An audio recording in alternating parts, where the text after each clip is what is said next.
jab, uppercut, leave you laid out on the floor. Try to duck and roll, hit and miss, now you counting stars. Should've practiced more, should've hit the mask, get out there more. Claim that you're the best. You gotta show me, son. Actions over words, baby boy. Is you real or what? Talking way too much, world come. Back sports, talking way too much, world come. Back sports, talking way too much, world come. Back sports,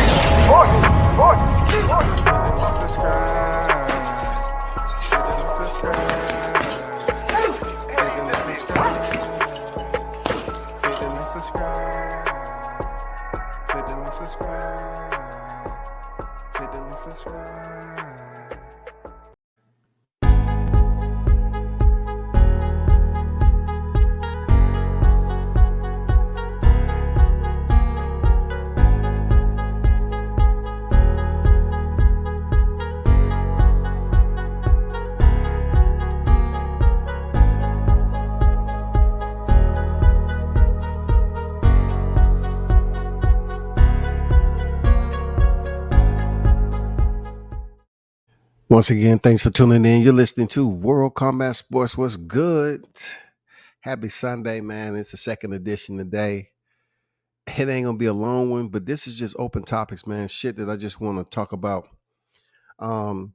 in boxing in general when it comes to media. You know, setting a record, putting a needle on the record so it play the right tune so the audience can listen to the right music. And don't sit up here and be confused about what you hear out here in these streets. Shout out to the WCS supporters, man. You know what it is. Appreciate y'all pulling up and supporting me. You know what I'm saying? On the channel. Thanks for the input that y'all leave. Thanks for them knowing your boxing. Appreciate all you talk about. All the conversation and dialogue that we have. And also to the workforce, man. Those of you that's getting it in. I know it's a special time of the holiday that you out here, grinding it out, trying to provide for yourself, family, friends, relatives. Those of you that still drop in through Christmas and have these big holiday dinners and stuff the way it used to be, but has since long passed us by. You know what I'm saying? Shout out to moms, man. Good kicking it with you today. Let's get right down to it. Let me see who the first one in the building. Nobody. Nobody. So let's address something that happened in NYC, right? Let's address it. Okay, the whole deal was we already knew who fought. Williams faced Bowser in NYC. The whole situation with trying to believe that you can promote a fight and the correct way, it didn't go down like that. But anyway, I went to NYC and it was what it was. People had already, found out information about me. You had motherfuckers out here just basically chit chattering, dog. They was chatty patties, boy. They was chatty patties. They was putting World Combat's name out there because they was upset and mad. If didn't too many people know Michael Williams, how they find out about him on YouTube from me talking about him. That's how they found out. You know what I'm saying? From us trying to boost up some of these fights. The method can work, but the whole process should be done in such a delicate way that it comes off productive to boxing, because YouTube can be very, very, how you put it, YouTube can be very distressing in a way, or it can be ineffective when too many people or the wrong people try to bring something to light. And one person's trying to do it positive, the other one's trying to do it for themselves. I'm over in NYC since Thursday. I left Sunday. Niggas over there dropping shit in my DM, right? No, don't them niggas know me. They don't know me.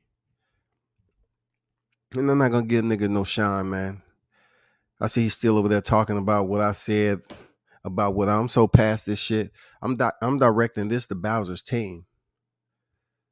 But obviously you don't understand. I never had somebody that covers your son.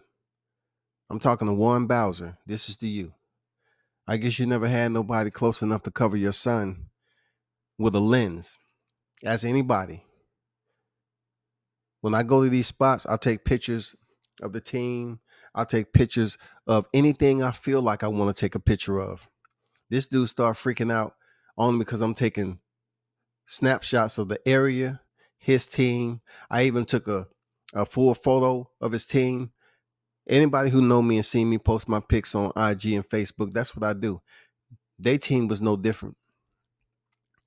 So he comes on here and all this shit is going on. His people, putting shit in my DMs and IG, which I didn't even. I mean, I thought that shit was done and over with, but I found out this day and time, you do have some niggas that still type a lot.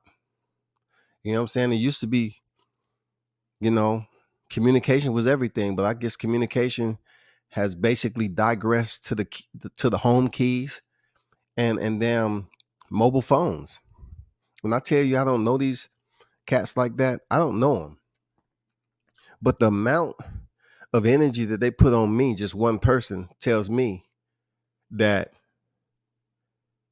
they was followers. They was willing and able to be easy followers in this venture.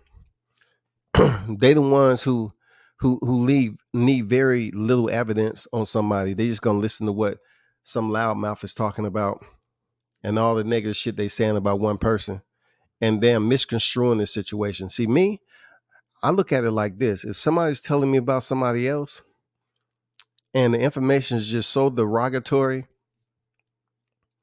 and malicious, and they're basically saying that person's saying about me, I need proof. So, like I said before, you come to me with no proof and just going off hearsay, you're a dumb nigga. You'll always be a dumb nigga because you're willing to listen to somebody tell you a bloviated story, add their own shit in there from their own personal disdain for that person, and you going about your business. So I'm in there. Michael Williams Jr. gets stopped, right? The referee stops the fight.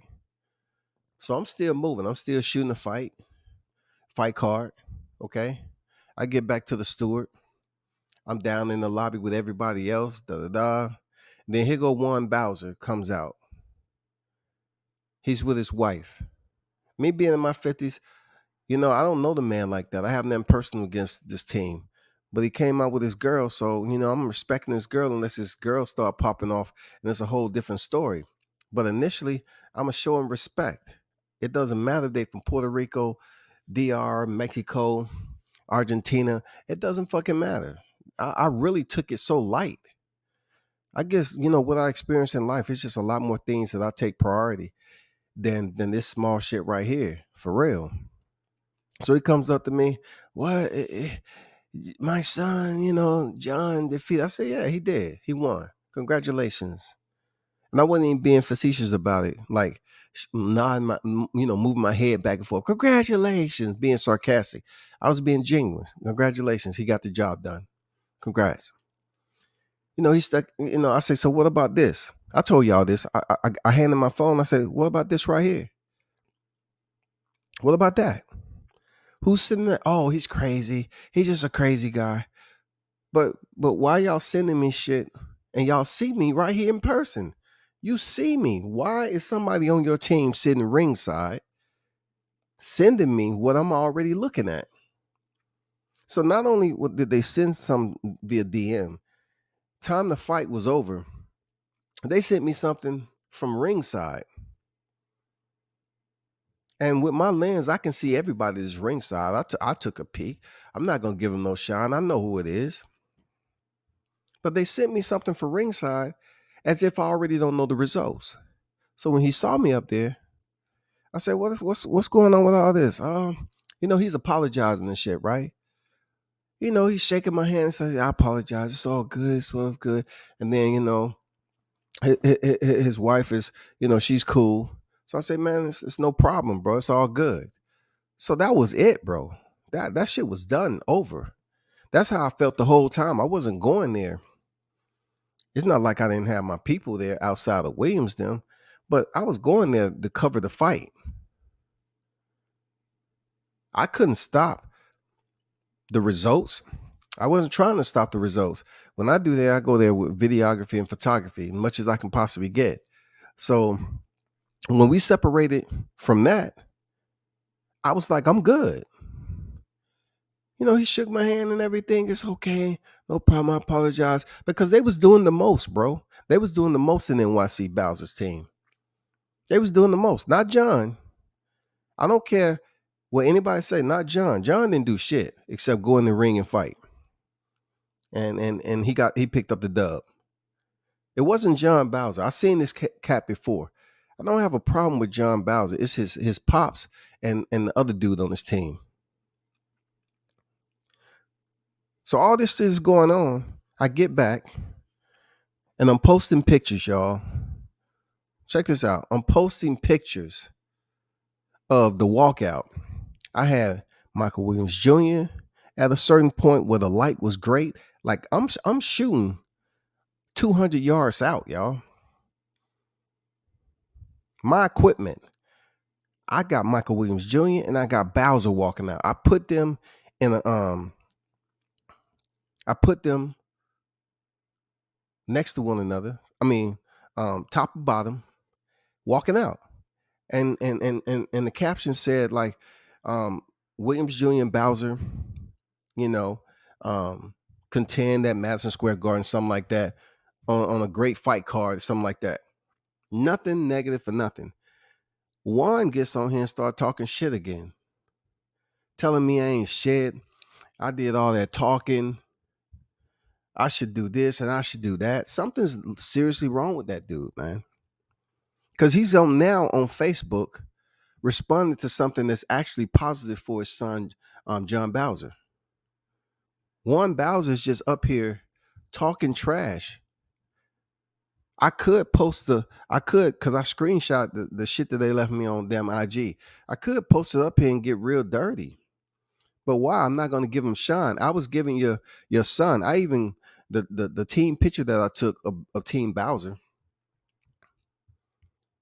I put it up there and I put a good caption. I didn't say anything. I didn't trash talk or nothing. He said, "What kind of person is you? You taking pictures of our team and all that?" I said, "Obviously, he don't know too much about me except the bullshit that was talked about me to him. Obviously, he don't know what I do. Obviously, he don't know when I walk through that door, I'm trying to get as much footage as possible. You feel me? What's going on, Andrew Charles in the building? What's good?" So therefore, everything I was doing very, very much had genuine intention. I don't give a fuck who on YouTube feel the way they do about me. I don't give a fuck. You know who the fuck you are. I don't give a fuck because I look at it like this. No matter what you said, I don't know what you thought was going to happen.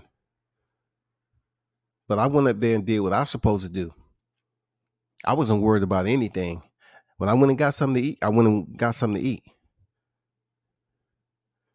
I wasn't sitting in there in the room ordering room service. I went and got something to eat. But for this shit to go on Facebook, I'm just looking at it like I put your team in a positive light and gave you some professional photos for free. I didn't say anything negative in the caption or nothing. And then I turned around and gave you and Williams Jr. the walkout because a lot of people was waiting for that fight. Now, how I know a lot of people was waiting on that fight because of what I was able to do in a positive light for them too.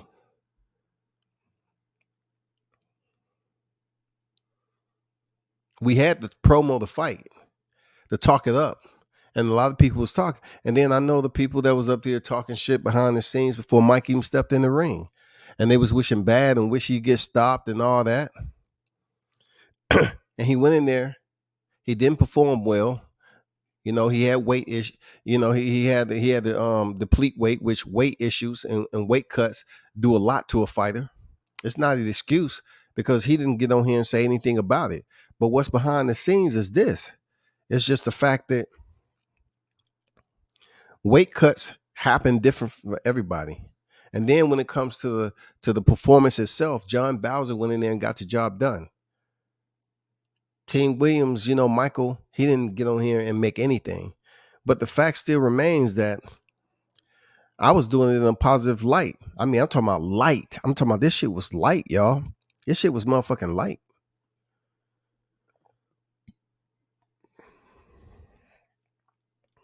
And I don't get why certain people want to make it personal and the fight happened on the 11th.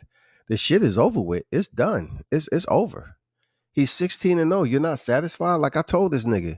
I said, why aren't you celebrating your son's win? Because it really don't mean that much. Because people are gonna look at that like, yeah, you beat Michael Williams Jr., but what's next? See, they're not satisfied. So the only way that they're gonna get some reprieve and relief is to continue to jump on Facebook. Your son has won the fight, bro. Why are you still on the 19th? Why are you still on Facebook? That's juvenility at its best. Like, celebrate your son's victory. Appreciate you have a son that's competing on that level. Nigga, why are you on Facebook though? You have a full-blown son who is undefeated. And you're still on Facebook talking to one man who doesn't even freaking have a boxer in the game. It's senseless to even think what your priorities are right now. You had every opportunity when you saw me in person. You've seen me several times. Even the point when I was taking a picture of his team name, somebody tell him, hey. He turned around, man, what are you doing? I said, I'm taking a picture of your team colors and Team Bowser. Why? I say, because that's media shit, bro. I didn't take a picture of your face. You walking around in a public setting and no one can take a picture of y'all? I mean, how does that work? For these cats to be in boxing, man, I have to question, like, man, are y'all truly here in the sport? Like, y'all a little bit too sensitive, man, to be putting forth all this energy off one negative individual, and y'all never met me a day in your life. John Bowser met me before when I was in Jersey at Shakur Stevenson fight. He didn't have an issue with me. But the shit y'all said on IG, it was very, in my opinion, prejudiced, derogatory. You know what I'm saying? The stuff that you said, and you know, you was trying to get personal with a person that you don't even fucking know, dog.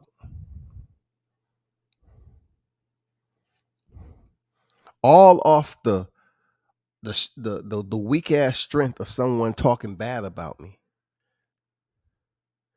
The same person who talked bad about me when Michael Williams Jr. was when I was promoting him going out there and fighting Devin Haney. You know, we done hashed that shit, got rid of it, done. But this cat's up here getting mad and talking behind my back to those guys he fuck with on YouTube. Like, why would you do that? You just left my channel and went talking shit, and I got your number? You got my number, bro. I done talked to this cat on the phone several times. You got my number, man. I'm done talking about this shit, man. I'm just saying these cats today are different.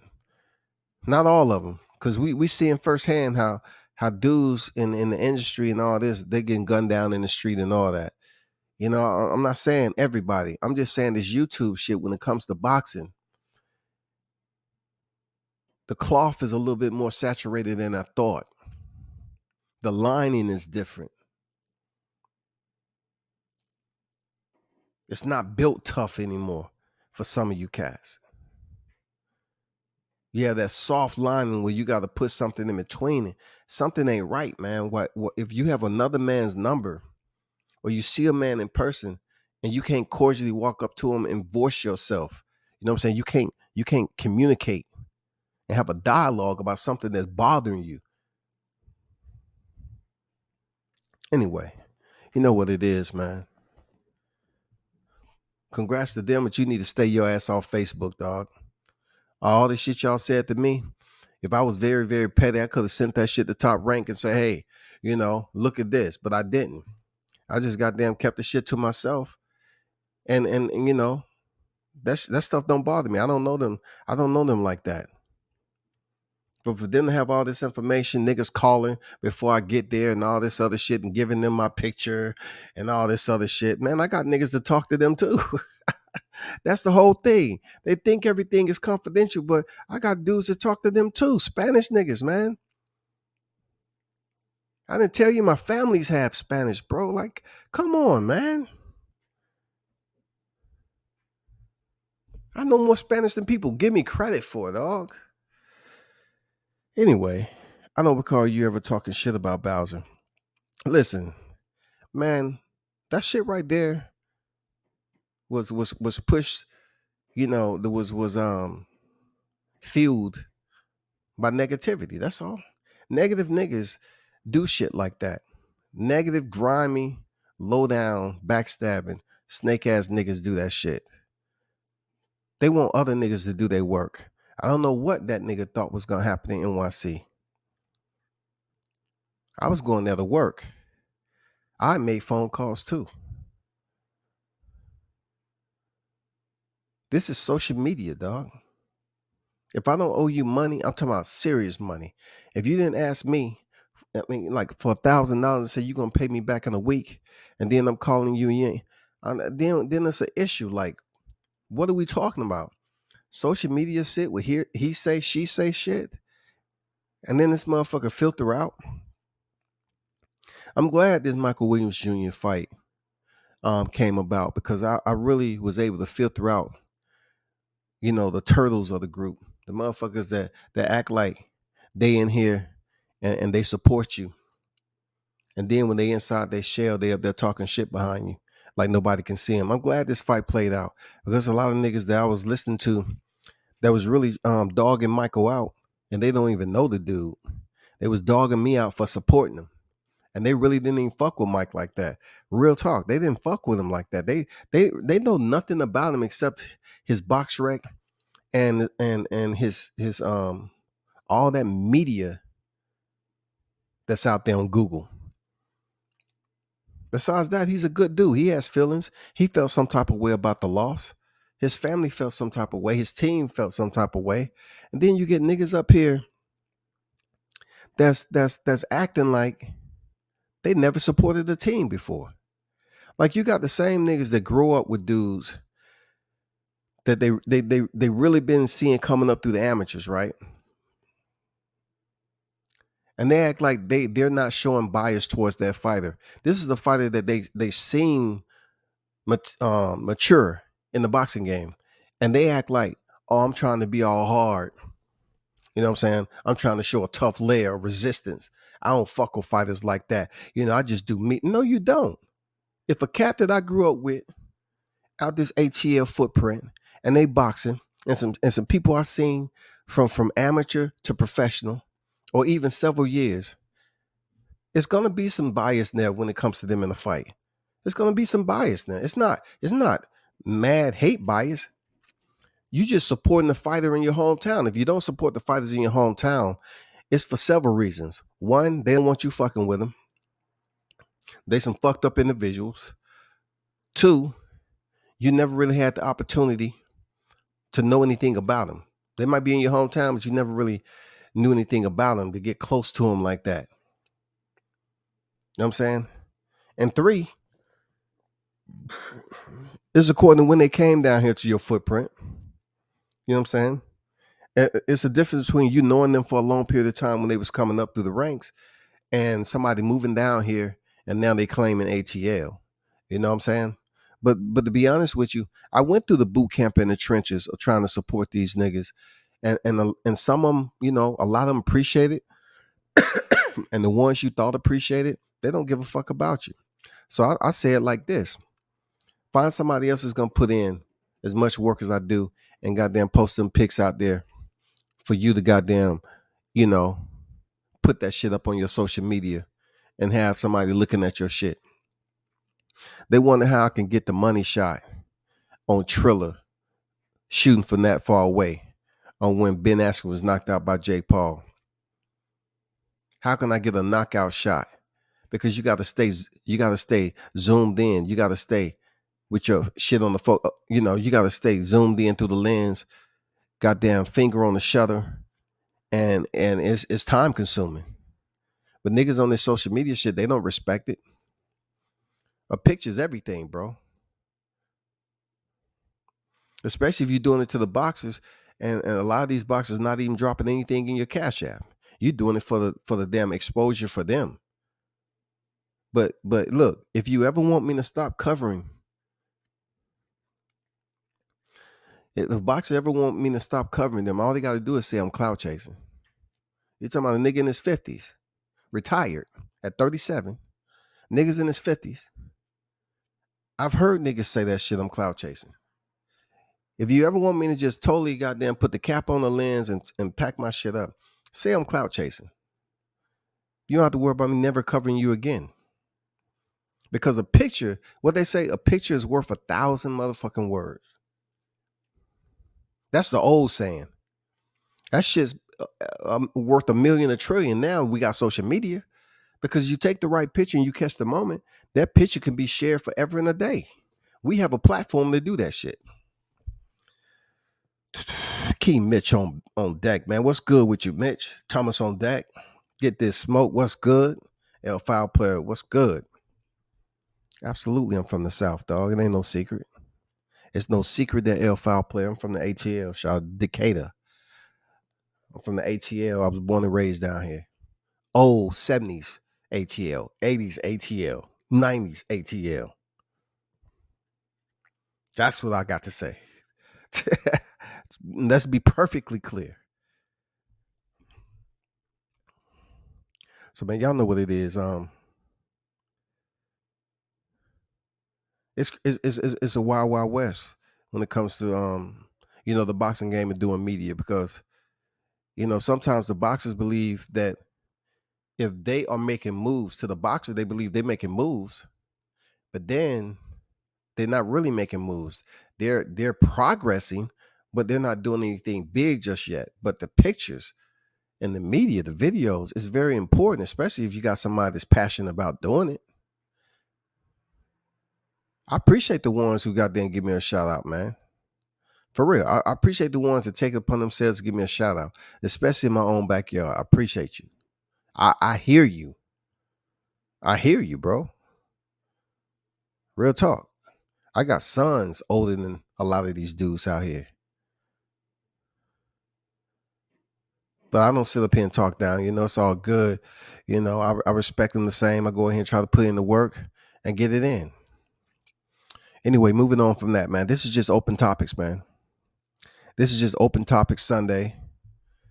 I just wanted to get some clarification out there about this bullshit that went on in NYC. Michael Williams is basically going through orientation right now for the police academy. And, another thing, when it was mentioned about the police academy, I don't know why so many minorities criticize the police academy. Anybody who's going to the police academy, I know in some areas there's a reason why they have that community stigma. They've seen it. I've seen it back in the day. And we used to have some shit pop off down here that'll make you shake your head. I mean, that's just the way it is. But also, the same as you serving your community, you go in the military, people have problems with you going in the military. They say you working for the white man and you under structure and all that. People be so quick not to give you credit for serving in the military if it's a bad thing. The military isn't easy, especially if you do 20 years plus. If you do 15, it's not easy, bro. It's tough. You got a lot of wear and tear. You go through a lot of shit. Marriages are broken. That's the one fucked up thing about military for me, is that I was always a dude that wanted to have like five, 6 kids. But I wasn't gonna go out here and just random have a baby with any woman. But when the military comes up and you out there and you're involved in a relationship, boom, you get a baby, boom. You might get married, you have a baby, right? Not all the time it work out like that. You might not be married and pop a kid, right?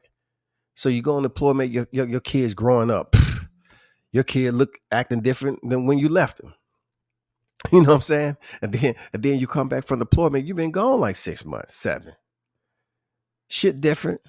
Boom, you trying to get acquainted with your kids. Then, you put more years in the military, boom, you get another kid. You married, right? Shit ain't the way it's supposed to be. You got there and get a kid. Boom. You end up getting divorced. I can tell you 100 different scenarios of people that I knew in the military that was married and end up getting divorced because of deployments. They don't give a fuck about your marriage.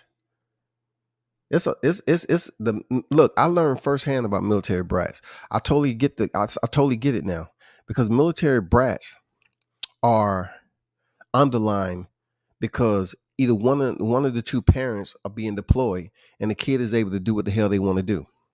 So if you take a kid, let's just say you get that kid, you have your kid around 4 years in, you complete your first tour, you decide to stay in that motherfucker to do another 4 years.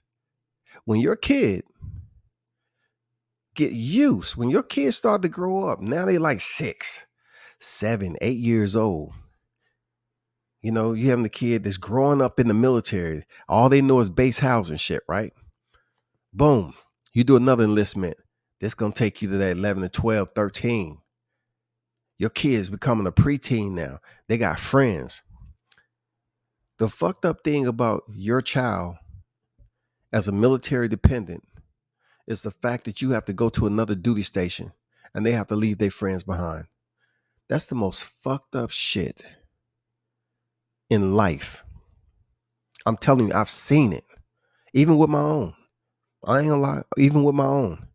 They get used to these friends and they're up there chilling. And these monks, they say, oh man, you know, these are their friends, man. They loving life. They chilling, they hanging out. And then they have to say, they look, they have to come in here and the parents say, I just want to let you know I got orders. You got orders to where? I'm going to the East Coast. What? When? 60 days. Man, your kid is crushed, bro. Your kid is motherfucking crushed, dog. Especially if you have two kids that's really hanging. Like if you got two children that's pretty close in age and they hanging, and they like hanging out, going to certain things and shit, and you tell them, "Oh, I'm about to leave. We're going to the West Coast. We're going to the East Coast. We're going to another duty station on this place." It crushes your kid, man. Your kids are leaving behind friends that they probably won't see for another 4, 5, or maybe never see again. So that's where military brats come in. Military destroys kids, bro. Military destroys kids. Absence of the home. 2, when your kid is separated, your children is separated from their friends, really have solid friendship. They separated from their friends. And then 3, if your family decides to get out the military, because not every parent is planning on staying in the same amount of time as their friends' parents. So just say you decide to get out. They've been rocking with their friends. Oh, what we gonna move? That's a whole nother damn venture. When you get out, when you finally say, I'm done. Whether you did enough to retire or you just say, you know, this is my last time. So let's just say you did 10 years. Let's just say within that 10 years, you had a kid and that kid's around, 8 years old. You know what I'm saying? The kid's around 8 years old. Even the 8-year-old has friends that they communicate with. Especially, it's a lot of sports that goes on in the military. A lot of sports. They love, they have so many sports activities that you wouldn't believe. Well, you had a kid before you came in the military and you do 10 years and that kid's like 12, 13 years old. They've been going to high school and then they find out, hey, I'm getting out. Are we gonna just move down the street? Where are we going? We moving to a whole nother state. Your kids are crushed, bro. Your kids are motherfucking crushed. They're like, oh my God, you serious? Why can't we stay here? The kids don't know. Why can't we stay here?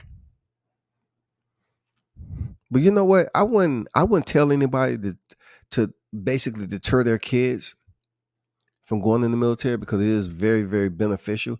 I would just explain to them before they decide to start a family, be very careful because a lot of these cats that go in the military, they go to a foreign country and they find out the foreign country, the women over there treat them different than their mama may have been treating daddy. I'm telling you what I know. You go to a foreign country and you find out these women are willing to wait on you hand and foot, and you getting a lot more wifey.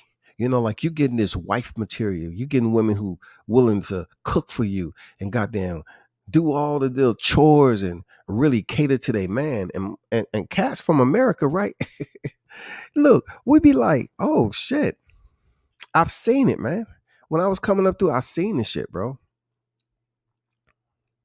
I can't tell you how many Japanese girls I dated, but I was like, damn, this is crazy. My dad always told me, don't bring no Japanese girl back here. He didn't use those exact words though.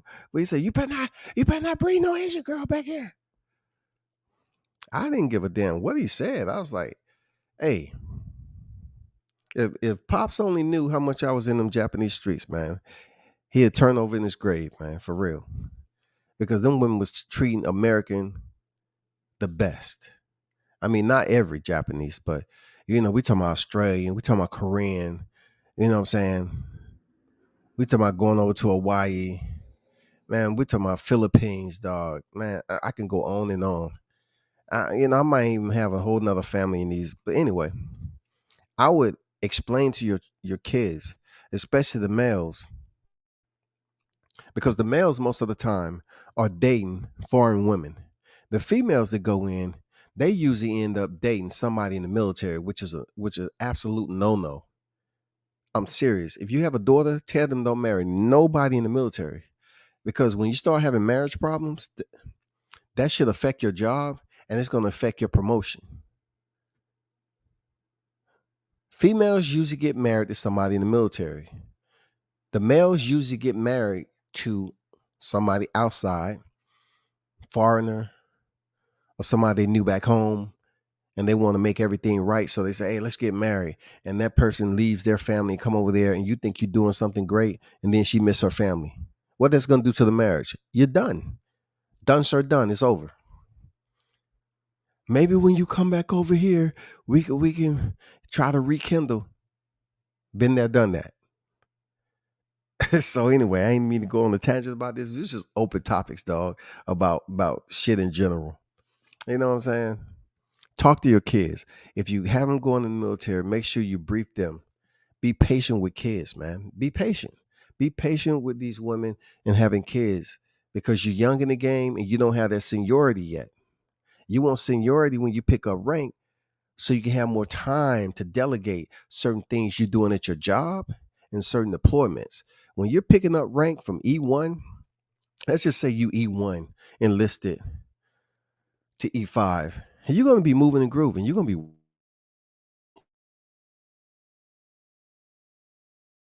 worthy chores and all that. So for you to pop a kid out, you ain't gonna see your kid like you want.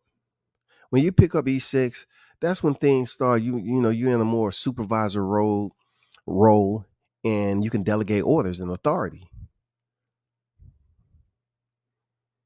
You know what I'm saying? You start leading from the front. You can start putting the sergeant in charge. You don't have to be there to micromanage the troops all the time. Works out. So it's very, in my opinion, it's not smart to have a kid early on just because and you're out on your own and you're feeling good, and then you meet this person and then everything is lit up. Whenever you get into a relationship and it's your first time away from home, everything is going to be right. The hugs, the kisses, the affection, the communication, everything is going to be so sweet, bro. You hang around long enough, you're going to pop a kid out and she's going to be looking at you like, hmm, and you can be like, what's that for? What are you talking about? What are we going to do? They're going to ask you that question and they want to get married. You get married too young. All I can say, just count ahead 20 years from the age you are then, and do you believe you're going to be married 20 years from now? The reason why I say 20 years is such a hard thing to do this day and time. It's difficult to get past 10 years, y'all.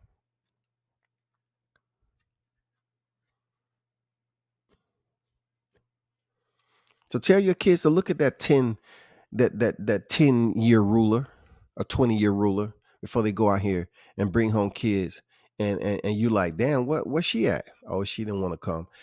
I'm telling you, that's a military life, bro. Where your kid at? Oh, they with their mom. You bring the kid down there. Oh, where the mom at? Oh, we ain't doing so. You know what I'm saying? She didn't want to come down here. We ain't doing so great. This and that. She mad because I got to go on deployment for 7 months. She don't want to be with the kid by herself and stuff like that.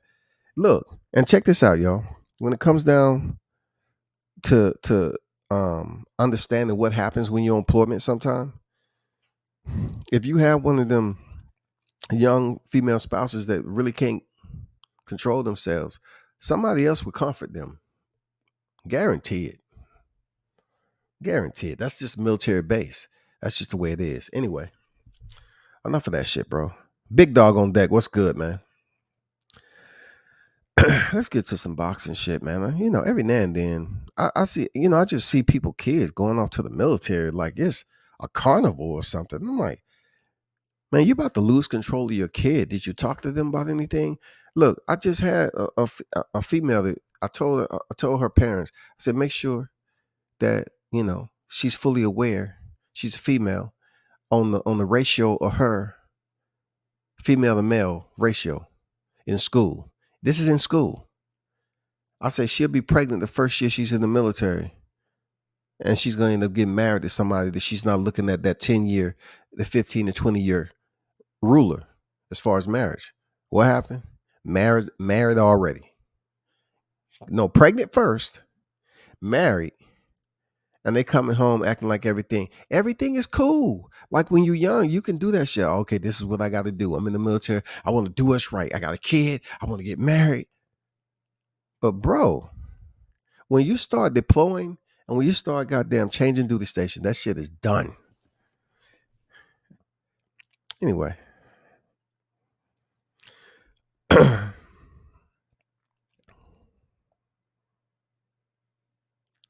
What about the fights last night, man? What did y'all take from the fights? What was y'all grading interest of the fights yesterday? Did y'all have a relief? You know what I'm saying? Oh, what a relief it is, on the boxing card comparable to what we see from Top Rank. Because I thought the Top Rank card in NYC was damn good. You know what I'm saying? You had Xander Zayas on that joint. You had Nico Wash. They trying to build up. Even though he took a lot of punishment, he still showed dog. You had Calvin Davis, Keyshawn Davis. You had one of the coldest walkouts. You had Jared Anderson coming out. You know what I'm saying? I like that walkout, bro. I like how he put his effort into it as a heavyweight, dog. You rarely see that. You know what I'm saying? You got to put some pimps. You got to put some rhythm to it. You know what I'm saying? Some fluidity. You gotta get in character. And then to go in there and get the win the way he did was awesome. And then of course you had Lomachenko and Comey.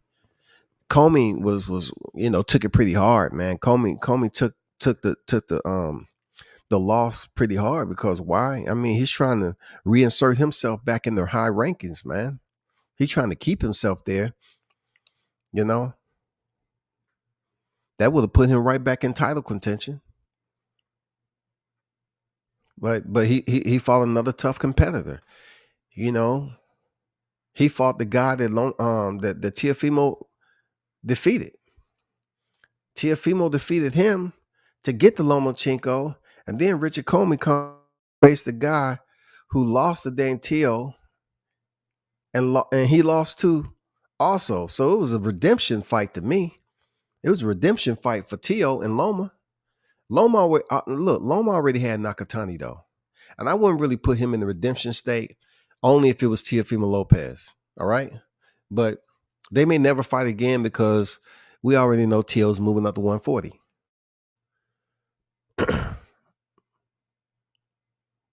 That's pretty clear. But shout out to Top Rank for making it happen. Last night, I mean, Fox, he couldn't get it done against Morrell. But that main event really didn't make me raise an eyebrow like that. Like I wasn't super hyped about it. And then Malik Hawkins, shout out to the Iceman. Much respect to him and Richardson Hitchens. But for Richardson Hitchens to have like the company, to be in the circle that he is of top name fighters, he need to turn the corner. For real. They're doing that guy this service. I don't care how young he is. He's around company. People have high hopes and big dreams for Richardson Hitchens. They have very, very high hope, big dreams for this guy. But he is an extremely boring fighter. Okay, you fundamentally sound, you want to work off the jab, but you seem like you're one of those fighters that unwilling to take risk and let your hands go and give us consistent round per round. That's why people fuck with Tank Davis. Tank Davis will give you what you want. You know what I'm saying? Whenever he chooses to, engage, he will give you that encounter. Up close in person, clear and present danger. That's Gervonta Davis. But Hitchens, he just want to jab his opponent for 6 rounds. Then maybe in the 8, he'll throw a combination that's higher than 2. And when you don't have crazy amount of power, you really got to put on a boxing show. Like put on a boxing show, entertain. Like if you're a prize fighter, you ever want to be a prize fighter later on there, Hitchens, just try to entertain us. Just don't go in there and say, well, I'm going to go in here and box and show. I mean, what I seen against Hawkins is the same thing I seen with Crawford. When Hitchens stepped in there to spar Terrence Crawford, he didn't feel like he was uncomfortable. Crawford never felt uncomfortable in there with Hitchens. Hitchens was just moving around, jabbing, and Crawford was playing around, talking to his trainer, talking to Hitchens' trainer. He really didn't feel uncomfortable, like, damn, let me buckle up. Let me tighten up, goddammit. Hitchens coming in here, he for real. That's why everybody was oohing and ahhing when Brian Norman stepped in there. Brian wasn't on that shit. Brian wasn't about no doubling up on no fucking jab. He came in there with grenades already with the damn pin out. First he fragged the place, then they goddamn made the mistake of ringing the bell, and it was on in fireworks. He just needs somebody to tell him to turn the corner, bro. Your entertainment value is marginal right there. And Hitchens a good dude, though. When you media and you sit up here talking of these guys, not all of them take constructive criticism. They like, fuck that nigga, man. I ain't fucking with him, this, that. But you shouldn't have that mentality. You should just say, let me ask another one of my boxing stablemates or compeers.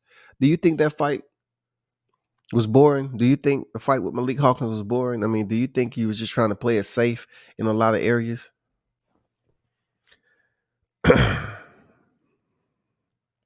My only marriage didn't last a year. Hey, bro, I feel you, bro. I feel you.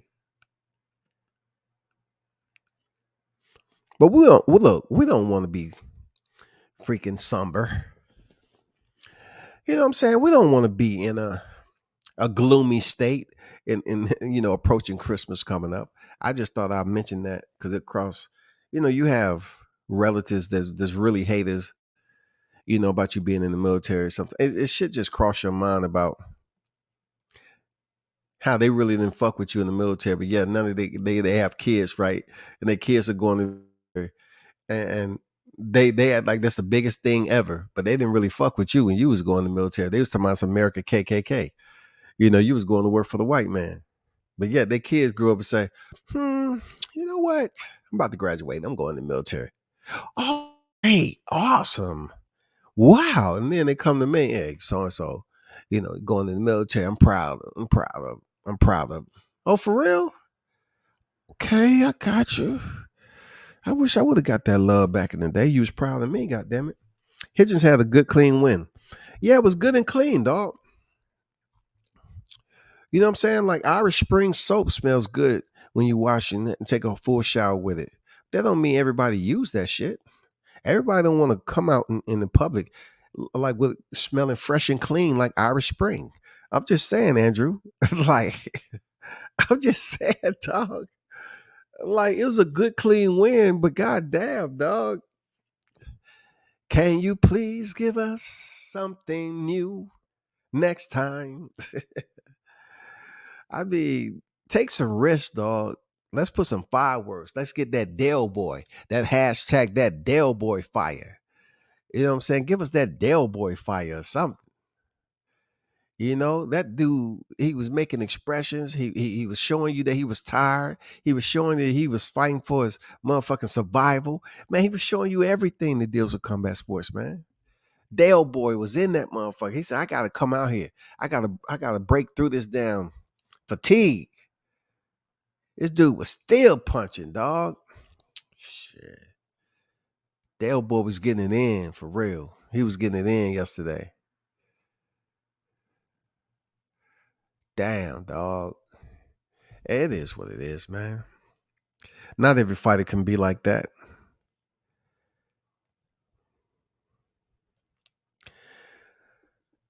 Let's move on. Alan Bavick, man. I don't want to say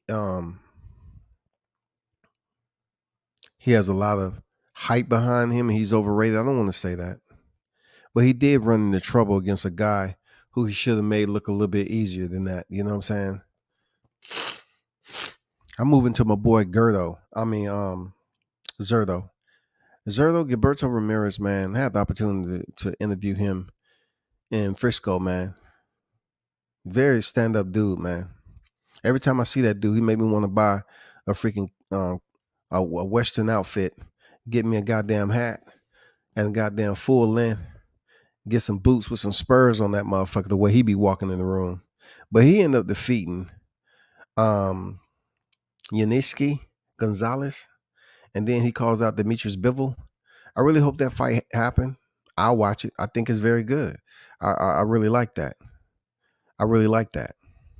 Now this is a topic that y'all gonna want to then, hear about the Spence and Ugas situation. So when it comes to me debating people, I guess at certain point in times, when I say I got time today, I have time, but I really will stop the clock when it comes down to people who aren't very good listeners when they're not trying to hear anything you say is positive, right? So Errol Spence is finally getting the opportunity that he missed when it came down to him getting the injury and Manny Pacquiao stepped in there, was defeated by Ugas. Now he gets the opportunity, from my understanding, to step in there with Ugas, right? And step aside money is being paid. So now everybody is back at it with Errol Spence having the right. They already count Ugas out, which is a bad thing to do. Even for myself, I learned that shit. I counted him out against Sean Porter. He performed well. I didn't think he would do that well against Manny Pacquiao. He did. So with Ugas, man, Ugas, he pretty much read what the same thing we read. And he may feel some type of way. It may irks the shit out of him that people keep underestimating him. So now that he's about to step in there with Errol Spence, a lot of Errol Spence fans are basically overlooking Ugas and prognosticating once Errol Spence get 3 belts, then Terrence Crawford's definitely have to take this percentage, this percentage, this percentage. I'm looking at it like this. Either way it goes, if everything works out for Errol Spence, he able to get the next belt. Kudos to Errol. I'm not a hater like that. I'm not coming up here talking about I hope Errol don't get the belt. The fight we really want to see while it's still marinating correctly and it's already on the burner is Crawford Spence. Really. Now, if Ugas puts a freaking niche in the game and he becomes the man, then that's a whole different story. I wouldn't want Ugas to be, to step in there, even though the fight with Crawford may be more competitive than what we think if we're talking Ugas. But A lot of people are so used to hearing Crawford Spence so much. Like that shit is in their dreams. It's in their coffee when they wake up. It's in their breathing pattern. You know, the amount of oxygen that goes to their brain. A lot of that has to do with hearing goddamn Crawford Spence. You know, Crawford Spence has become white blood cells to these people. It helps their boxing immune system. I'm serious, man. Like they hear this fight so often and come up with 100 scenarios. Y'all tell me this, right? In the IBF, y'all have Google. If in the IBF, right? Because I was talking earlier, and we was gonna talk about Terrence Crawford and Spence, but I said something simple like Boots Ennis, Jerome Ennis is freaking. He's really Errol Spence's IBF mandatory, right? That's what I said. I say he's really Errol Spence's IBF mandatory. Kograhoff, however, Abdul Kograhoff, he just lost to Cody Crowley, December 11th. Right? He's the number one, right? He just lost. So if he just lost to Cody Crowley, will he automatically resume, just stay in that position to be the mandatory for the IBF? How would that suffice in boxing? How will we be satisfied knowing that he just lost to Cody Crowley and he's still, so he should be done out the picture, because we know how the mandatory position works. They can pull whoever they want to be up in there. So the number 2 slot is vacant. And then it came down to Jerome Ennis, who sits at third. Why wouldn't he be the next? Why wouldn't he be the mandatory? Why would you say Kogdrahoff is still the mandatory just because he just lost this month and they haven't made the revisions yet? How can he be the mandatory for Spence and he just lost to Cody Crowley December 11th? If the second spot is voided, the next person is 9 is not Casper. It's not fucking Casper, goddammit. It's gonna be Jerome Ennis. That's why they're sliding him up because they want him to get this big fight with Spence. Now, of course, the unification trumps all that, but Jerome Ennis is in line. How are they gonna sit up here and put a guy who just lost and give him a mandatory shot at Spence? That doesn't make any sense. That doesn't entice the boxing fans, and it further confuse those who don't even follow the sport on the regular, and it may confuse those who do. But when it comes down to just common sense shit, I'm not gonna go and in 1 minute we're talking about, oh, let's break this shit down the right way, but yet you turn around and what's right there, the eye test is telling you some common sense shit. Like the number 2 slot is vacant. Who's next in third? You can't say no, it's Hodgecroft. And I'm like, how can he be that? He just lost. Anyway, Errol Spence get the shot, right? The article says, welterweight Errol Spence Jr., Denis Ugas in the process of finalizing the deal to meet in a unification fight in March or April. PPV. Hey, it better be on PPV. Because all his fans, they always love talking about PPV numbers. So good, it's going to be on PPV again. And man, I hope it's in the backyard in Texas at AT&T, because they love coming up with these bogus ass phantom numbers on what Errol Spence is doing. Let's see how his numbers look with your Denis Ugas. When the deal is complete, Spence 27-0-21 knockouts will have IBF and the WBC 147 pounds at stake, while Ugas 27-4, 12 knockouts will have his WBA strap on the line. Part of the deal is for Ugas WBA mandatory Stanthionis, who is stepping aside to let him face and have WBA regular 147 pound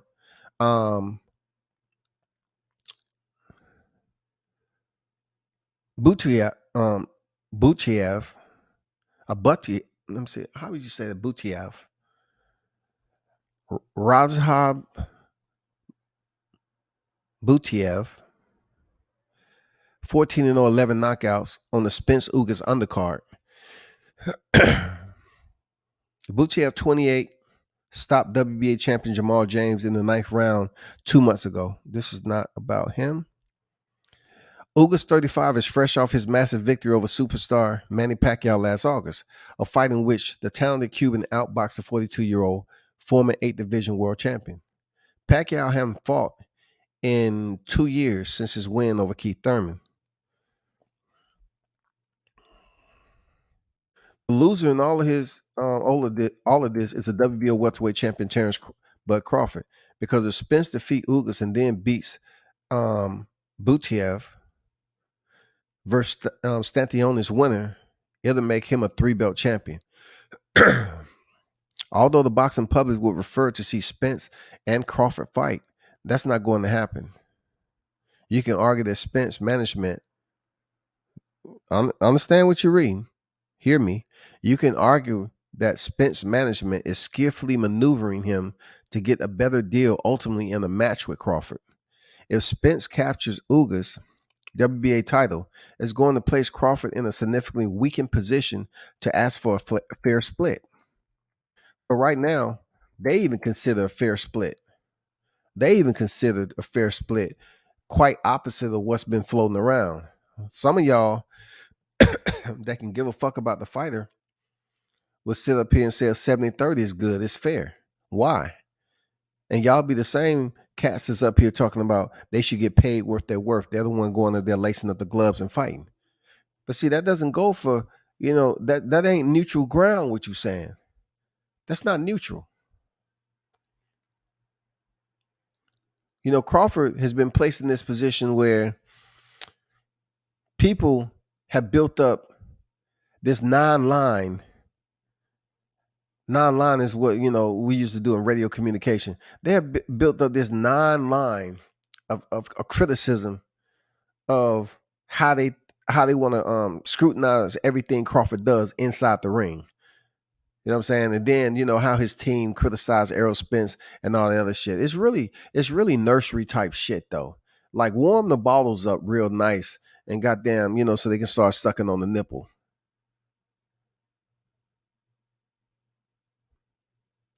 A 80-20 with 3 belts is absurd. We have people, grown people, that say, first of all, he has more. I'm not entertaining that shit. I'm not doing that, dog. I have more to do with my oxygen. I have more that I want to participate in with my time than to keep on saying that Errol Spence has more belts than Terrence Crawford. That shit is freaking elementary. That is absolutely on a whole nother level of nursery rhymes. You hear that shit over and over. He has more belts. No, he has one more belt. He fought better opposition. I was going over this before on how these individuals will sit up here and argue you down and say you don't know shit about boxing, but yet they repeat the same shit all the time. It just doesn't make any sense to me. That's the same cliche. He has more belts. So fucking what? Overall championships in his boxing career, Crawford has more than Errol. He has more weight division championships. But they act like that shit just, want to disappear, like Canelo want that loss to Floyd to go away. They want to somehow miraculously make that shit poof. Thank you, David Copperfield. Thank you. Your magic is amazing. I like you. Thanks for making that disappear.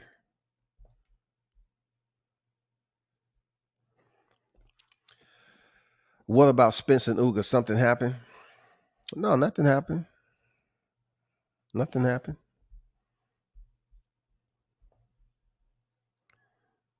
However, Crawford's ego will likely prevent him from agreeing to an 80-20 split, a 70-30 split, because he feels he's the number one welterweight and he views his higher pound-for-pound rating as fuel for the belief. I absolutely have that belief. Let me see what Andrew was talking about. He said, I knew Spence wasn't fighting Crawford next. So I'm not surprised as far as that goes. Spence Ugas a solid matchup. It is. I want Bud to fight for the belts. and I've been calling for him to move. But if he takes a high risk, low reward fight against one of the bucks like Boots or Ortiz, in the meantime, that would be. Well, look at it like this. I seriously doubt Terrence Crawford will face a Jerome Ennis because, in my opinion, I'm gonna be honest with you. Why haven't Virgil Ortiz faced one of them before Jerome Ennis? Wasn't he on deck before that? Wasn't Virgil Ortiz a secondary champion? I mean, now we have individuals that's on the Jerome boots. It's just straight up blatant, in your face, blatant bias. I can't take the shit serious.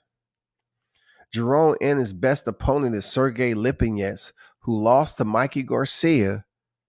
Mikey vacated the title, dropped back down, and fought Robert Easter, then moved up to face Spence.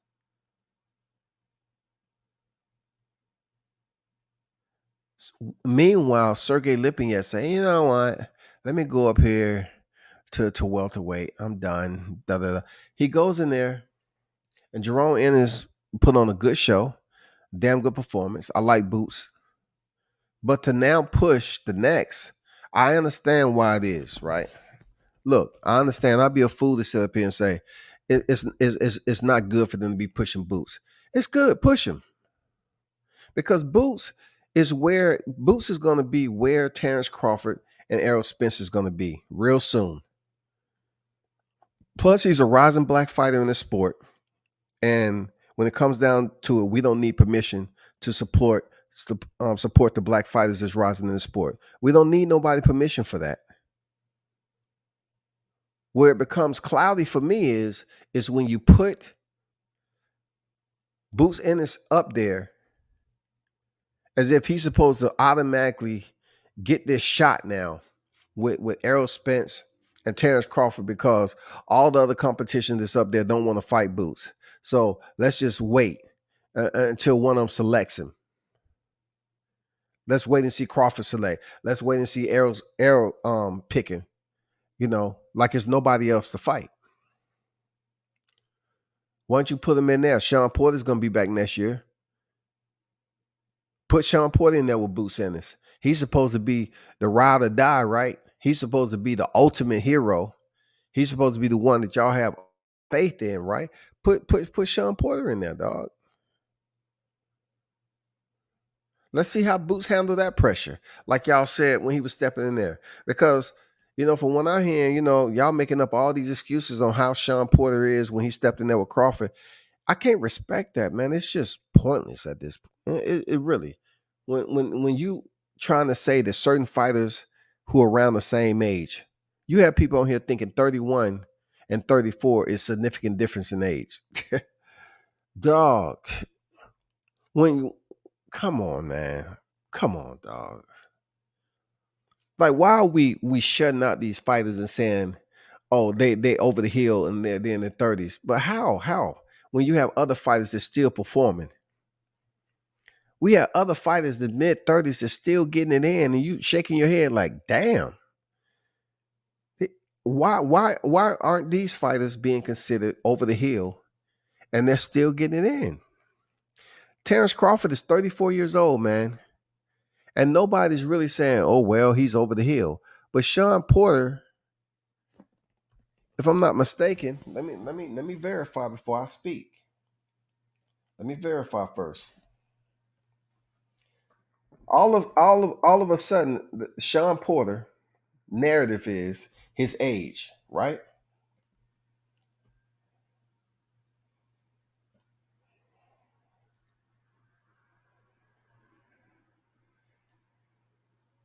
Hold on for a second.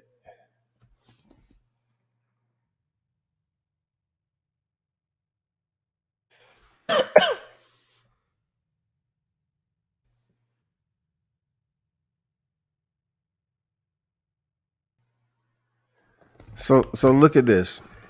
This is something that's just, what I'm saying. It's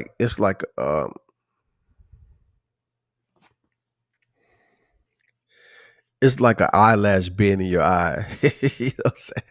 It's like an eyelash, man. An eyelash only temporarily affects you, impair your vision, like make your eyes water a little bit because an eyelash got in there. You're like, damn, let me get that shit out. Sean Porter's the same age as Terrence Crawford. I was told today that his age and his dad say it's this, that, and the other. He's did this and he's did that, and he's about the end of his rope. He had 1 foot to retirement, but he's 34 years old, like Crawford. Though he's 34 years old. He's 34 years old. He had 36 total fights, man. 31 victories, 17 by way of knockout, 4 losses, and 1 draw. Dude, why are we doing this to ourselves? Why are we doing this shit, dog? Crawford and Sean Porter. I can say some goofy shit sometime just out of fun. I'm not gonna sit up here and be adamant about some real carnival clown ass shit, dog. Like you look at Sean Porter, him and Crawford came into the sport damn near professionally at the same time. Like we're talking about '08. We talking about '08, y'all. And all of a sudden, the wear and tear on Sean Porter is different than the wear and tear on Errol Spence. I mean, on Terrence Crawford. The wear and tear on Sean Porter is different than the wear and tear on Terrence Crawford. That's bogus, y'all. Bro, that's bogus, man. That's absolutely bogus to say. That shit is asinine, man. I should share screen, but I ain't. I'm not gonna share screen because, man, I know the people that's in the chat. They know already. They know already, dog. They know, dog. They know, man.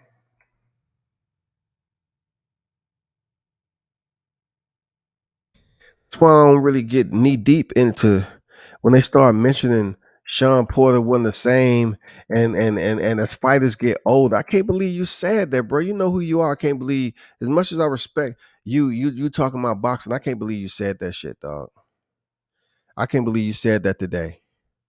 Both of these cats came in boxing in '08 as professionals. You're gonna say that Sean Porter that fought Errol Spence, a much older fighter, is not going to do well stepping in there against Terrence Crawford. And Terrence Crawford and Sean Porter is the same fucking age, dog. The same fucking age. And all of a sudden, Sean Porter is this old, antiquated goddamn wheelbarrow that's just been out sitting out there beside the barn. And somebody say, hey, let's go load this baby up with some wood. I know it haven't moved in 2 years. Let's go ahead and goddamn see how she rolls. I could see if that was it. That's not the case. That's not the case, man. Sean Porter fought Errol Spence. Sean Porter fought Terrence Crawford this year. He fought on November 20th. This year, 21. Sean Porter fought Errol Spence in 2019, September 2019.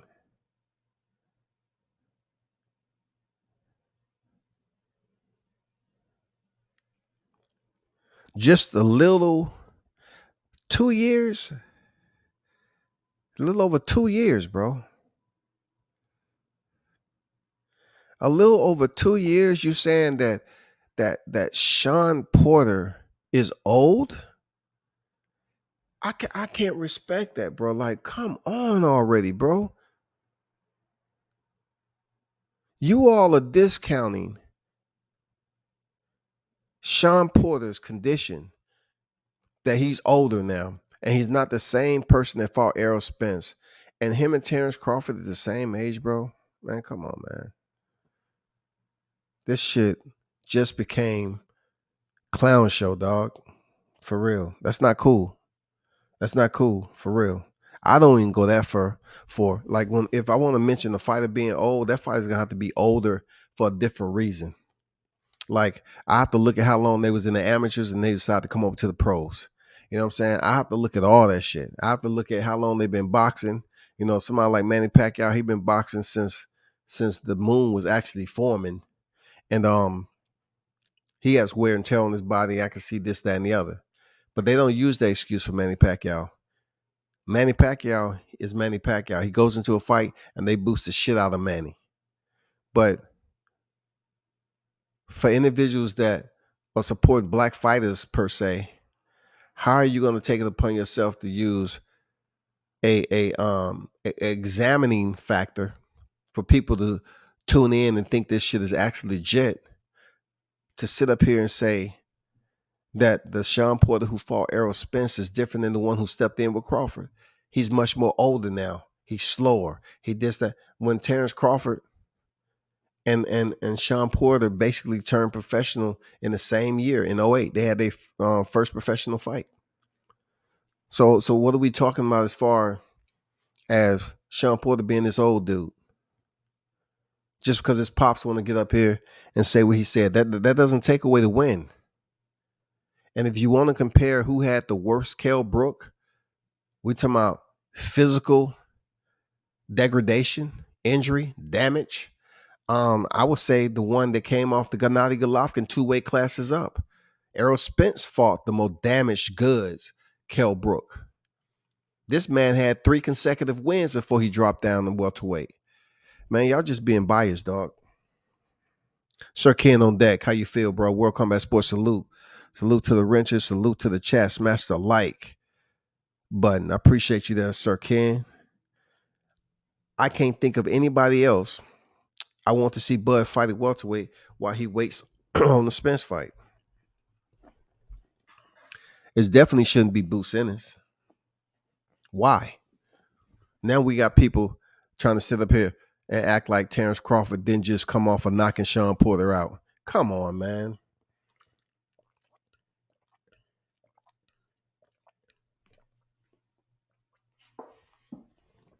You really gonna say that a dude that picked up an eye injury, that's been taking hiatuses out of the sport, you really gonna say what is Terrence Crawford doing when Terrence Crawford just finished stopping Sean Porter? So there's no way he can have another fight this year.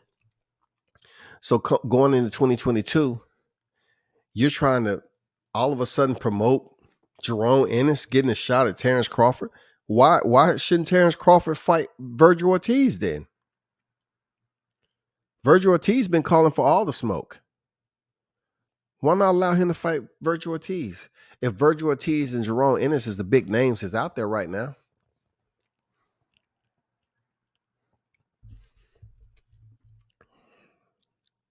That's why we need some of these fighters to move up. And so we can get the changing of the guard out the way so we can get some better fights. Because it's just becoming insanely difficult to listen to some of the rhetoric that's being passed out here. For real. I mean, some of this shit is just missing the whole point.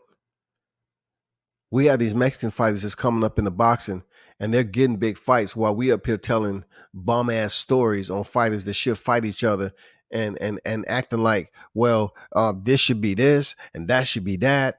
And, you know, Sean, I mean, come on, man. Like, damn, y'all said Terrence Crawford ain't fought nobody. He fight 2 common opponents and he execute the damn performance in dominating fashion, and it's not good enough. Y'all want to say that, you know, that wasn't the same Kell Brook. You're right. It wasn't the same Kell Brook that fought Errol Spence because he was giving him the business. And it was a short period of time for him coming off that damage he took from Gennady.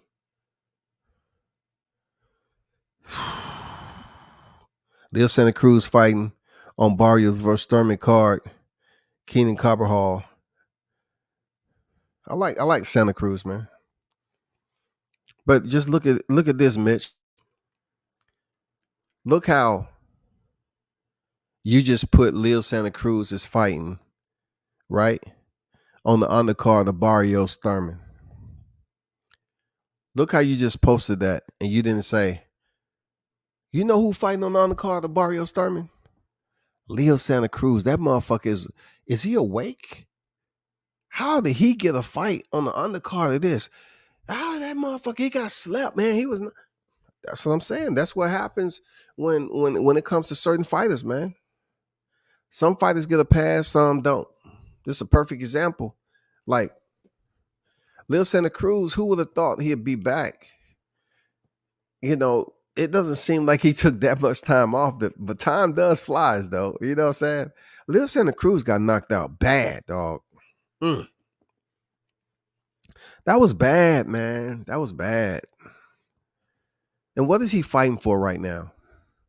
Like, what's the next goal in his journey right now? Lil Santa Cruz is knocked out bad. And see, Mitch can put that shit in there, but let it be another fighter. You put it here and they'll sit up here and put some shit with the comment. How's so-and-so fighting there? He looked like shit his last fight. He didn't do a damn thing. He this, he that.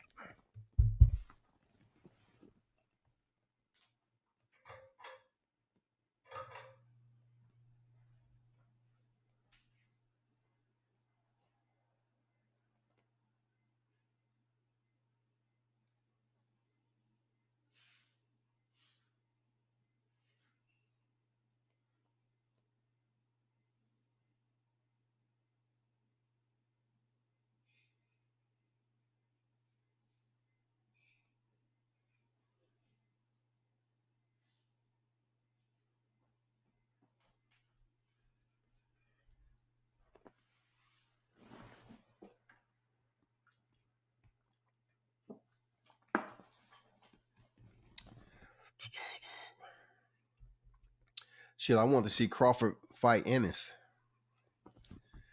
Ortiz. I also like to see him stop Mikey Garcia. Mikey chasing lightweights now, though. I'll watch Crawford versus Danny Garcia as well. Okay, Crawford versus Danny Garcia. I'll watch that. But why are we now putting all this emphasis on someone who has 6 straight stoppages and he should goddamn face Jerome Ennis? Shout out to Showtime in the building. Sauce Talk on deck, man. What's good? He said, peace, salute, World Combat Sports. Salute to you, man. Keep on letting the sauce drip all over the boxing media, my brother. Why are they pushing this off on Crawford? Just because Errol Spence is incapable of staying healthy at the time. You know what I'm saying? So why are they pushing Ennis off on Crawford? You know why? Because like I said before, they're not absolutely comfortable. They're not confident in believing that Errol Spence can go in there and defeat Crawford. But they want to send Boots over there just because they don't like Crawford. They hope somebody that they're trying to say, oh, Boots is the next, Boots is the next, Boots is the next. But Boots ain't fought anybody, just like they were saying Crawford. How all of a sudden Ennis is the man at welterweight, and he has absolutely fought nobody. He ain't fought a champion at welterweight or nothing. Crawford fought Jeff Horn the kick down the door. He hasn't even had the opportunity to face a champion yet, and they believe he has the rights. He came in there with the rights in his hand. I want to, first of all, invoke my rights, okay? The right to a title shot, the right to be mandatory, and the right to be the winner once it all takes place. I have that right. I mean, they're coming there acting like Boots got all the rights, dog. But look, I'm supporting Boots. I'm just saying, man, keep the same energy you kept with Crawford, though. If you're saying Crawford didn't fight nobody, and you're not really giving him a damn fair shake on anybody that he fought, even goddamn Kell Brook and Sean Porter, what the fuck y'all doing with Boots Ennis, though? What are y'all doing? The same Sergey Lipinets that Mikey beat at 40? Y'all sitting up here hyping that fight up because he moved up to 47?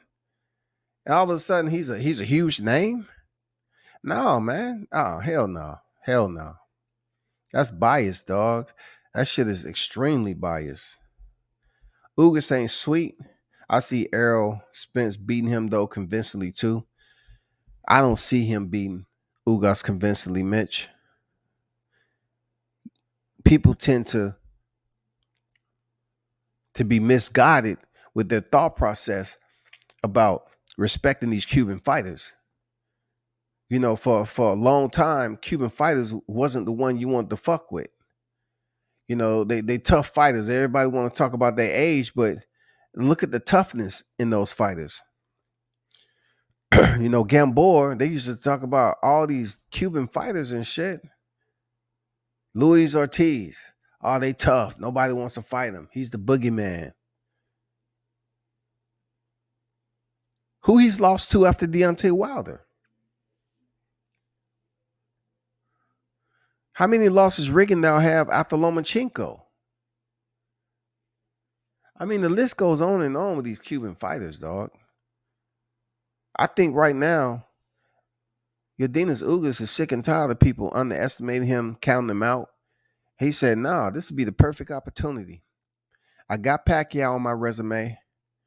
It'll be the opportunity to punch Spence in his eye enough to the point where he can't see shit and goddamn Derrick James throw in the towel.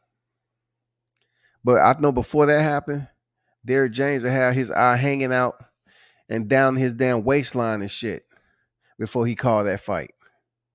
I'm serious. They don't want that shit to happen. Man, you know they always move the goalposts when it comes to Bud's resume. Absolutely, man.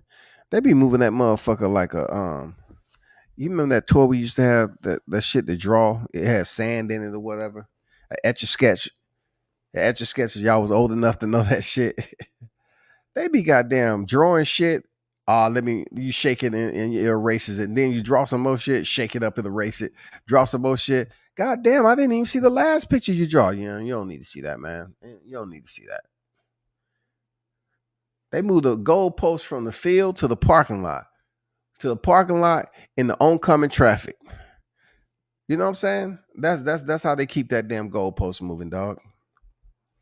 Crawford versus Taylor could be an okay fight. We have to see how Taylor looks after his knee surgery, though.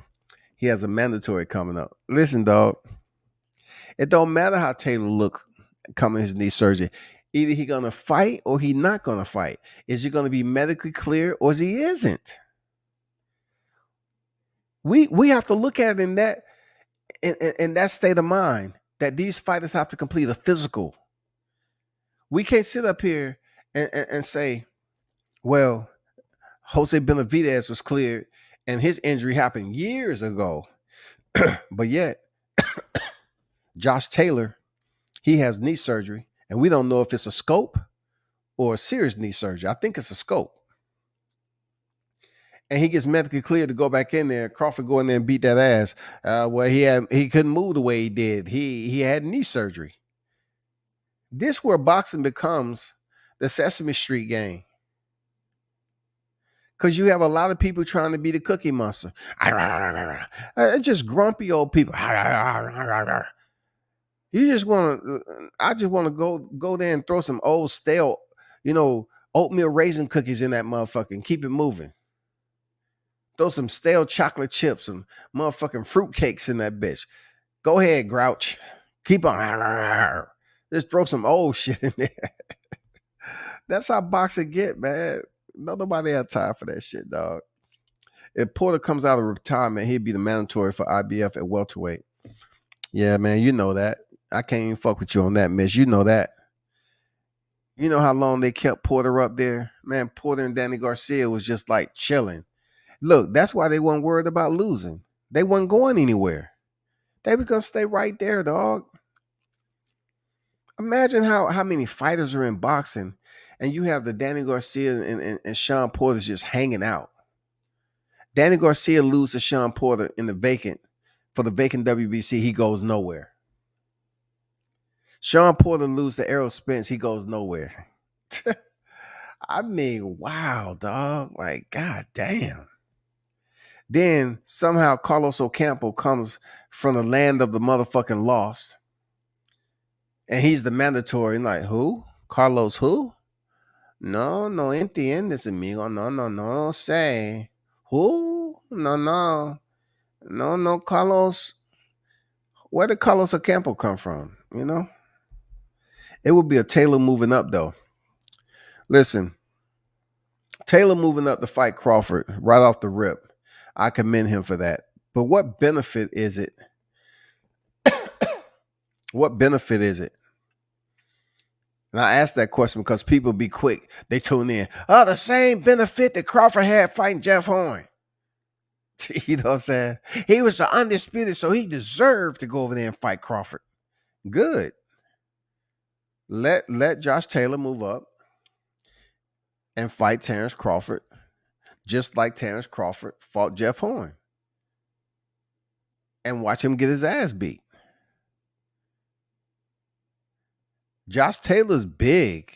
You know, he's a big 140 pounder.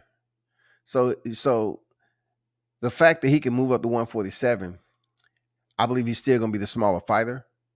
And just because you walk around at a weight doesn't mean you fighting at that weight. It might take you a couple of fights to get acclimated or whatever the case, but he's not a small 140 pounder. Spence versus Uga should do around 300K. Here we go with the numbers again, dog. Mitch, you know how many times you've been absolutely dead ass wrong on these PPV shit? Oh my God, man. I should put a disclaimer up there. Please, no PPV numbers. No predictions on PPV numbers, y'all. None. I don't care about that shit. I don't have any type of concern about that at all. I want to see the fight. Crawford will F around and stop Virgil Ortiz, though. I just want Virgil to get in there. You know? I want Virgil Ortiz. You know, Virgil Ortiz, I got to credit him for saying who he wants to fight. And then, you know, they say, well, what if people are saying that you're not ready? I don't give a damn what they saying. I want the fight. So I'm wondering if he has that same mentality since he's relocated over to Eddie Reynoso. I'm just curious to know if he has that same mentality, that do or die mentality, and get his Floyd Mayweather out the way. For real. I think Virgil Ortiz really want his Floyd Mayweather fight right now.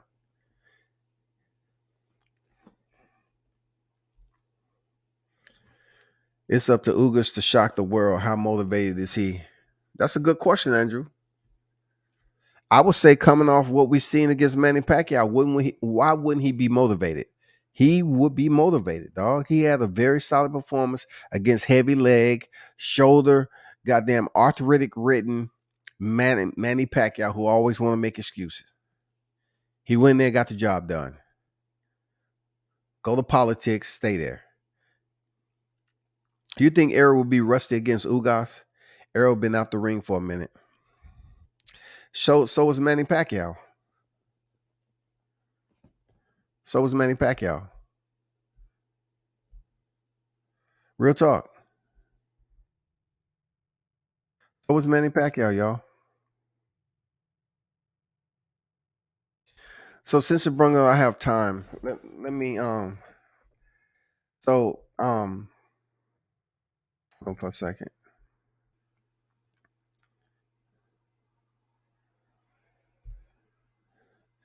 So let me caveat to what was said about Errol Spence being out the ring. Errol Spence last fight. I don't know how long you thought Manny Pacquiao was out of the ring. I don't know how long you thought Keith Thurman has been out of the ring, or anybody else has taken time away from the sport and came back. But he fought December 5th, 2020. He just went over a year being out the ring. It's been individuals this day and time fighting once a year. Once a year. So the window is normal. The window is normal for fans. But you know, his fans are gonna be goofballs, you know, some of them, and sit up here and say, well, you can't expect him to be Errol Spence with the shag, because Errol Spence with the shag, you know, fighting multiple times a year, they wouldn't be able to fuck with him. Like, okay. Like, dude, If you want a certain Errol Spence, drop it in his DM and say, "Hey, can you please grow your hair out? Goddamn, could you please give us strap season? Could you give us something that we can start talking a hell a lot about on this YouTube shit? Give us something we can talk about. Hashtag strap season. Hashtag man down something. Knock a motherfucker out, dog. Because I'm looking at Errol Spence haven't had a knockout since March 16th, 2019. You know what I'm saying? Errol Spence haven't had a freaking knockout in over 2 years, dog. While my boy Terrence Bud Crawford is constantly turning out the light switch. You know what I'm saying?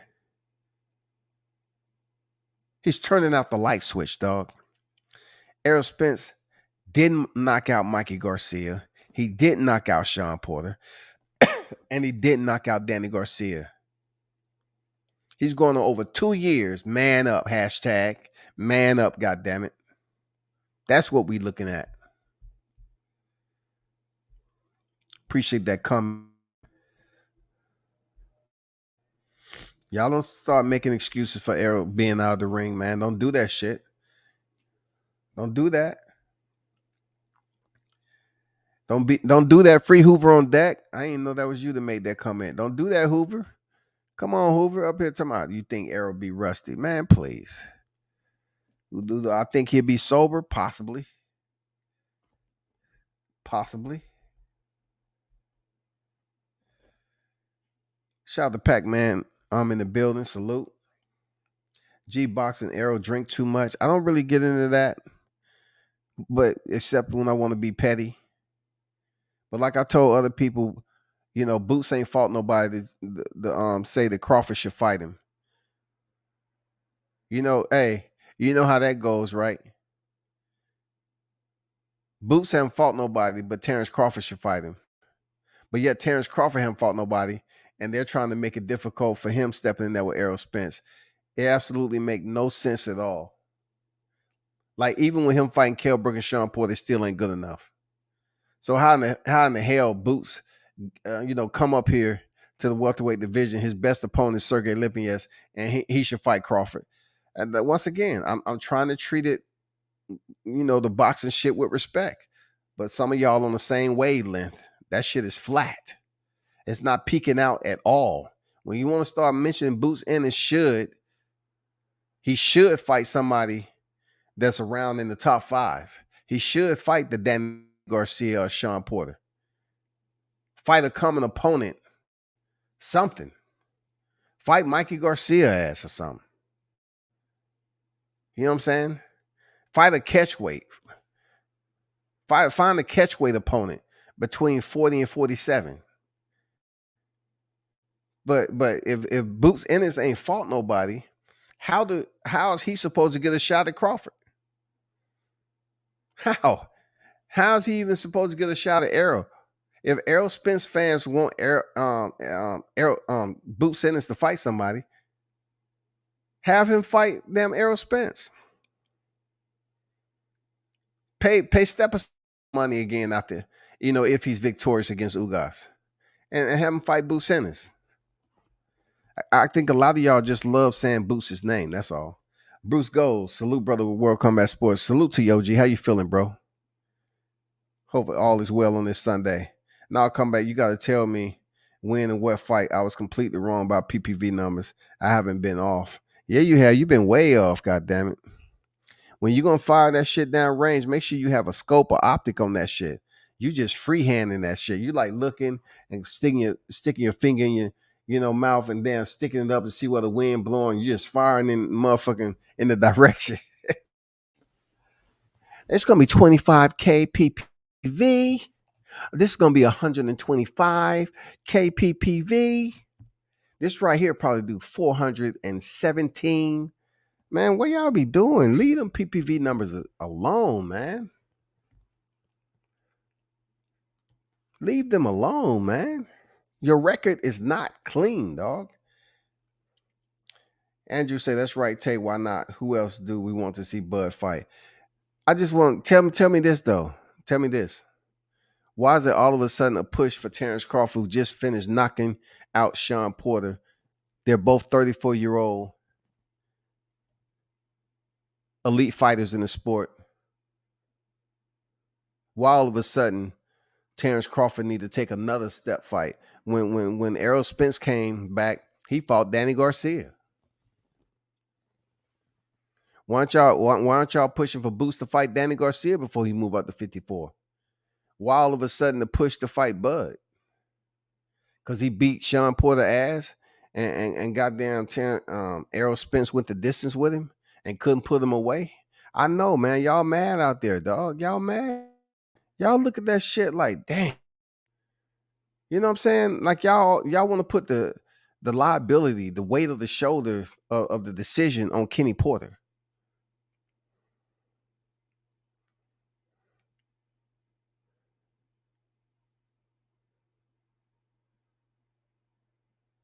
Kenny Porter wasn't the one that was causing Sean Porter to try to take his frustration and anger out on the motherfucking canvas.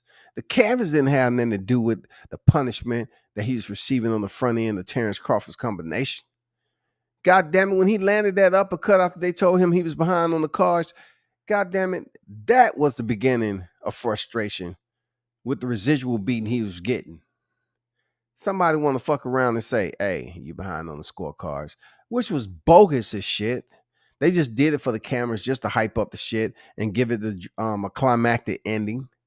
And Crawford being the closer he is, he just sat up there and say, for real? How? Okay.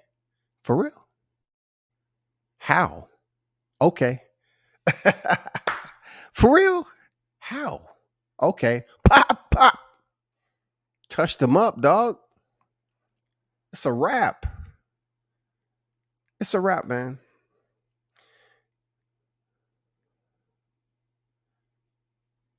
They never should have told that man there because we all know Crawford throws out the offensive strategy, the fight plan. He throws that shit out. Tactics in full display. Whether it be boxing tactics, street tactics, vigilante tactics, mercenary tactics. It all depends, man. And Andrew, don't be sitting up here rooting for that Boots in his fight. That Andrew, man, come on, man. He ain't even fought nobody yet, dog. How's that good for him, man? He need to show the boxing fans something other than Sergey Lipinets, man. We just can't sit up here and keep on hoping he get a title because y'all don't like Crawford. How all these black men don't like Crawford? These black men that say they support black fighters, but they don't like Crawford. Y'all light skinned niggas, boy. I swear to God, man. Y'all be hating on them dark skinned dudes, dog. For real, man. They be hating on Crawford, man. Because he's darker than most, man. They be hating on Crawford, bro. Thurman making a comeback with the clip on ponytail. Man, damn. The grow back. He said the grow back, dog. Damn. Hashtag the grow back. If he comes in here with that ponytail, his shit did grow quick, didn't it? I remember they showed the initial picture of he got his shit shaved off. I was like, okay, that's clean. But then he started growing that shit back. His wife probably was like, nah. No, let me wash your hair. We're gonna get the growth. We're gonna get that growth shampoo. We're gonna grow that shit back. We're gonna get the ponytail, goddamn it. I'm not pushing for Bud to fight anybody at welterweight besides Errol Spence, but that ain't happening. There ain't too many other matchups in the division I'm interested in. Awesome summation there, Andrew. I would say this. I feel somewhat the same way to a point. I'm still pushing for Bud to fight Errol, but not with any type of genuine vigor. You know what I'm saying? I'm not. I may speak on it because it's good for conversation. Because right now, boxing is damn near like at an idle position. It's always like this at the end of the year. That's why, you should have fights that's gonna keep that buzz carrying over through the New Year's into January. It's really nothing to talk about when it comes to boxing right now. except fights that we believe is going to take place in 22. But I wouldn't mind seeing Bud just say, fuck it, move up to 54 and fight somebody. But who that may be, I don't know. But I don't want people to get the impression that Bud Crawford is moving away from this fantasy fight with Errol Spence, because that's exactly what's going to be now the narrative, that Bud moved away. No, and then I'll be on here with a thumbnail to say, listen, didn't I tell you I don't need you for my legacy? I told you I didn't need you for my legacy, Charlie. What did you understand? I don't need you. Then you hear people talking about what Terrence Crawford said about never fighting, Errol Spence, but yet Errol Spence said he'll never show up to Terrence Crawford fight, and he did. It comes to a point as a grown man, they know certain things that they won't put up with all the time. They know it. They'll just kick that shit to the curb. They're like, fuck it. I mean, I'm not talking about this. And somebody asks him about it, hey man, are you still going to that party? And, man, no, I'm not. All right, man, damn. I'm just saying, you asked me that shit like 15 times already. No, I'm not. Grown men act like they ain't did that brush off type response. That's what he's giving Errol. So, man, I don't need you for my legacy. Why would I need you for my legacy, dog? You had me earn a championship outside of 47. WCS has already explained to you how you get that shit done, but y'all can't pull it off. I told you how to get it done.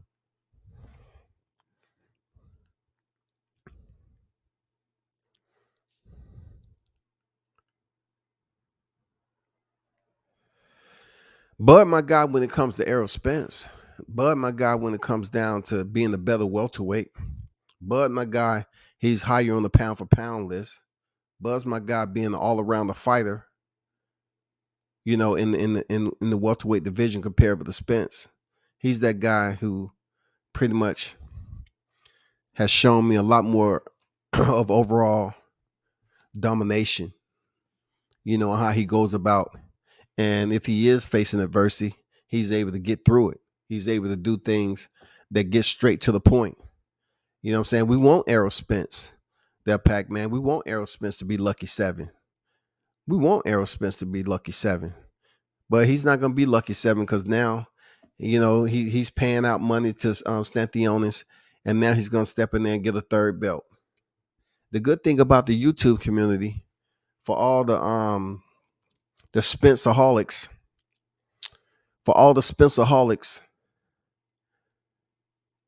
if he's able to win this WBA belt, now it legitimizes what they've been talking into existence. It legitimizes that he has more belts, plural, okay? Belts, plural, than Terrence Crawford. Now Terrence Crawford's got to basically endure what he's willing to come in at. So I look at it like this. Crawford stands strong on believing that he deserves more than that, regardless of if he has 2 belts or 3 belts. He deserves it. Still should be all for all for one for all. Let's do this, and then put a rematch in there or something that'll be different the second time around, or whatever the case may be. But when have we ever made a stink about a guy having one more belt than a guy who's a 3-division champion? When have we took so much opportunity? We're not consistent. We're not consistent across boxing. You're making a huge deal about Errol Spence having one more belt than Terrence Crawford, but wasn't none of y'all crying when Canelo moved up to face Gennady Golovkin, and Canelo didn't have a single motherfucking belt, and he was the A side. Nobody talked about that shit. Like, y'all didn't even care. Y'all only concerned about certain individuals. So if Errol Spence wins his WBA title, kudos, man. Now the conversation can be a lot more, upbeat, vocal, megahorn. Now Bud should get 90-10. That WBA title is everything. 90-10 right there. That's what Bud should get. 90-10. Why? Because Spence got more belts. He fought the better competition. So what you mean better competition? Like, so Kell Brook, right? So Kell Brook, and then a retired Sean Porter. Retired Sean Porter, right? So now all of a sudden he Udenis Ugas, and then they're gonna start saying, yeah, Udenis Ugas, guess what? He beats everybody on Terrence Crawford's resume. Plus, he got Manny Pacquiao on there. But did you forget that Terrence Crawford also has a fighter that had Manny Pacquiao, Jeff Horn? I'm just getting through some clarity of what's going to be spoke about on these so-called channels that's giving you the boxing curriculum, the historians of the 2021 era. They're gonna say Udenis Ugas, he had Manny Pacquiao on his resume. Well, so did Terrence Crawford though. He had Jeff Horn. Jeff Horn was attached to freaking Manny Pacquiao. That's different. That's different. I say so. So what you saying? You're boosting up his win over Udenis Ugas because he just came off a win with Manny Pacquiao. So that separates any type of, 50-50 split, 60-40 split, just because now he has Udenis Ugas. Absolutely. Okay. Not to mention Udenis Ugas had lost to Sean Porter. You know what I'm saying? Not too long ago. Man, this shit is fucking repetitive, dog. No, they didn't have a chance to fight Ugas and get 2 belts. They didn't. That shit was never presented to Ugas, especially when he was still signed the Top Rank. He wasn't going to get that fight. They had that fight already planned when Manny Pacquiao was down. He wasn't even reinstated out of recess yet. And they was trying to make that damn Errol Spence fight. And then they found out that the WBA was not, they was going to use and deny Manny Pacquiao's reinstatement. That's why you saw him both on stage, Manny Pacquiao and Errol Spence, taking pictures. And when Manny had his WBA belt, which was he was no longer the champion. So WBA said, fuck that. You're not going to go over the top of us. They didn't reinstate him. Ugas kept it. Ugas was going to fight Manny. And all of a sudden, an eyelash got in Errol Spence's eye and took him out the sport for a little bit.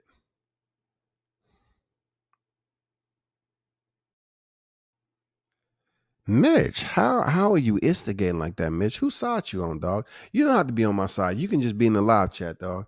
But come on now. Pro Bud? Pro Bud? Were y'all saying that when I was supporting Deontay Wilder when he was hot and heavy on the scene contending? Come on, man. Yeah, to be undisputed in 22. I hope so. I really hope it's undisputed in 2022. I do. I hope so. I'm a huge Bud fan. That's no secret. I'm trying to be as objective as I can. Be with my comments tonight. Being a whole lot of narratives today. With my comments tonight. Been a whole lot of narratives today. I'm keeping the light today. It's Sunday. You know what I'm saying? A lot of y'all went to church. I just really want y'all to just have that spirit within your hearts. I don't want to send people to bed angry on a Sunday night, man, to start your work week. Even though a lot of y'all kids should be out for the holiday. So y'all ain't gonna get no damn rest, dog. Y'all not gonna get any rest. But the good thing about this is that, the house, at least the house can smell like breakfast and you have all your youngins there. You know what I'm saying? During the holidays. That's a good shit, dog. Put their ass to work. But they both had a chance to fight Ugas to get 2 belts. From what I remember when it came to Teofimo Lopez, you said can't get mad at Teo for getting out of the tournament. I expect the same now. Nobody should. Well, the tournament really never became official to the point where the fighters was contending.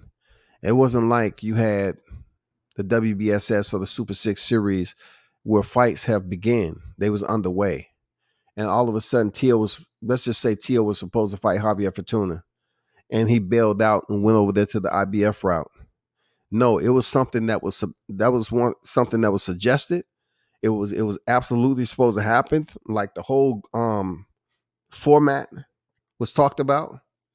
And I knew Tio was supposed to fight for the WBC before the shit even goddamn made it public. And also I found out while they were still believing that Teofimo Lopez was going to fight that WBC tournament, he was going to the IBF. I'm not even going to tell you who made that decision and how smart it was. That goes to show you how top ranked plots, man. They plotted, man. I don't even want to break that ball. That's been in the archives. That's been in the bank system for a while. The people who was left over there, what was supposed to be left over there. Because at the end of the day, Teofimo received the word to go through the IBF and he was going to get the shot. That shot wasn't Richard Comey. He was going to get that Lomachenko shot that everything worked out. I promise you I'm not capping, man. That's just like saying that Devin had a mandatory with Lomachenko. It was nothing in writing. After he won that WBC vacant title from Luke Campbell, he said he wasn't fighting for the rest of the year. And then in between time, he was going to petition for the franchise belt. It was never on nothing on paper that Devin Haney was fighting for the dang mandatory. Mauricio Suleiman made them fight for the interim title. If Devin and I guess Zaire Abdulayev, I believe, if they would have fought for a title eliminator, that would have made him the mandatory for freaking Vasily Lomachenko. But since Lomachenko said he ain't fighting for the rest of the year, they made it what? For the interim title. It wasn't a title eliminator. So why y'all keep on talking about Devin was the mandatory? I have no freaking idea. But I can tell you this, the smartest man out of that whole entire decision-making process was Teofimo Lopez. Could you imagine how they would be clowning Tio? Look, Devin Haney, he could have went over there to the IBF just as well. He was ranked higher than Tio. Masayoshi Nakatani was ranked higher than Tio.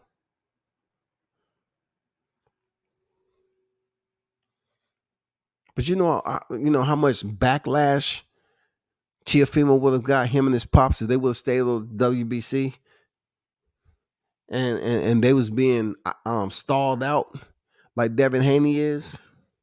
And I'm pushing. I want to see Devin Haney go over there and get that shot with Kambosos. I just think Kambosos on some absolutely bullshit, dog. I think he's on his bullshit right now.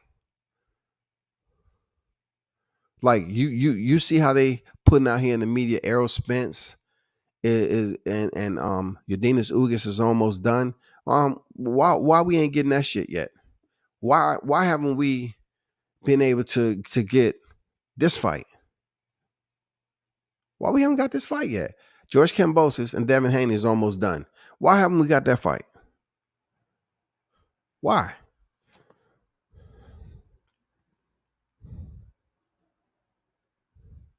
You can't get mad for Tio getting out that tournament because they basically directed him and gave him the entire route and what he needed to do. And they just had to accept the fact that they can get it done. They said they was going in there and fighting Nakatani, who was ranked higher than him. Got that done. Tough fight. And then he get the title shot. He followed. That was a title eliminator. With Nakatani and Tio, that was a title eliminator. And then next, Comey at 2, stopped him. And then he goes for the unification. But why was Canelo the A side though? The good question why Canelo was the A side, because it was a lot of hype behind him. It could have been promotion. You know, he was coming up. He was already a 154-pound champion, and he's coming here for the belts that Gennady Golovkin had. So Gennady wanted that fight, I mean, that was a fight to get. Canelo, that was a fight to get. But he came up there. It might have been promotion. It might have been anything. But he came up there and he was catered to. I don't know. It was more so Gennady won the fight and he was willing to take less just so he can get in there and believe that he can beat Gennady. I mean, beat Canelo. I don't know. I don't know. I know the pay was going to be good. The pay was going to be good, though, regardless.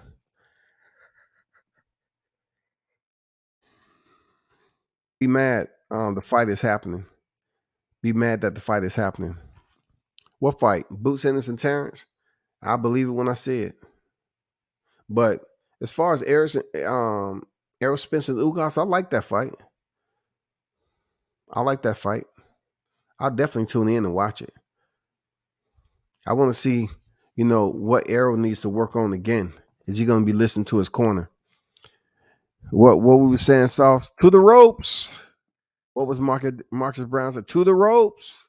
Errol Spence. To the ropes. That's the new hashtag when it comes to Errol Spence fight. To the ropes.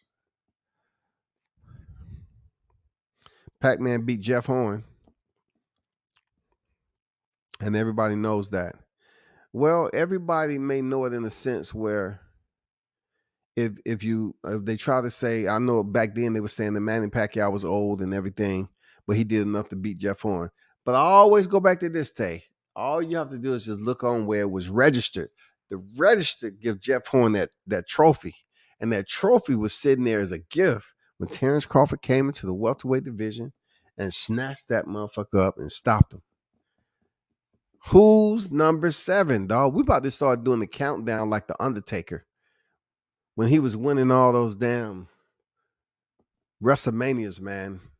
Who's next? Who's lucky 7? We got to get my man another knockout.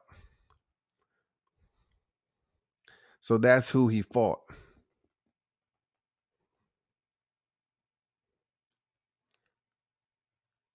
That's not really Ashtononis was going to fight Ugas because Shelly told me that fight was next. No, I'm talking about when they was on when they was on stage. Him and Pacquiao was on stage. I don't remember too far back in the thread, but where I was talking about them fighting, I just talked about the step aside money and how Errol Spence and Manny Pacquiao was on stage, and Manny Pacquiao was in recess. Now as for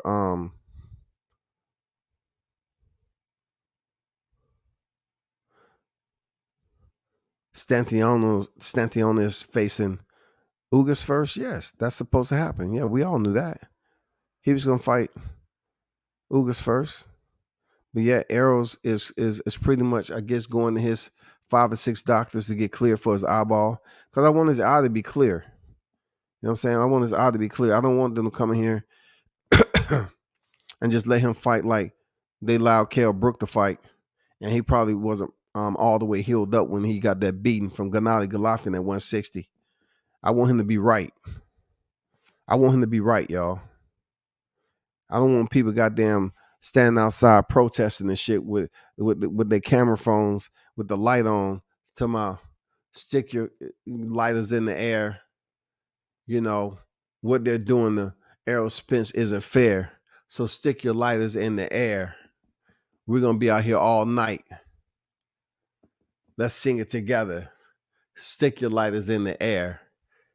And let's all be fair. Stop it, man. What's the narratives? The narratives, if I remember what I was talking about, the narrative is going to be that he faced Ugas, and they're going to say, since he defeated Ugas, his stock raised even higher because Ugas just coming off a fresh win off an antiquated Pacquiao. Now, I just heard somebody sit up here and talk about that Sean Porter isn't the same fighting. He's too old coming off the Errol Spence fight, but yet he's 34 just like Terrence Crawford. Then should we even apply any interest when it comes to how old Manny Pacquiao was? When did was that a colostomy bag that he had hanging down in his trunks in that fight? You know what I'm saying? Were they giving that man freaking Geritol capsules in between round? Something wasn't right.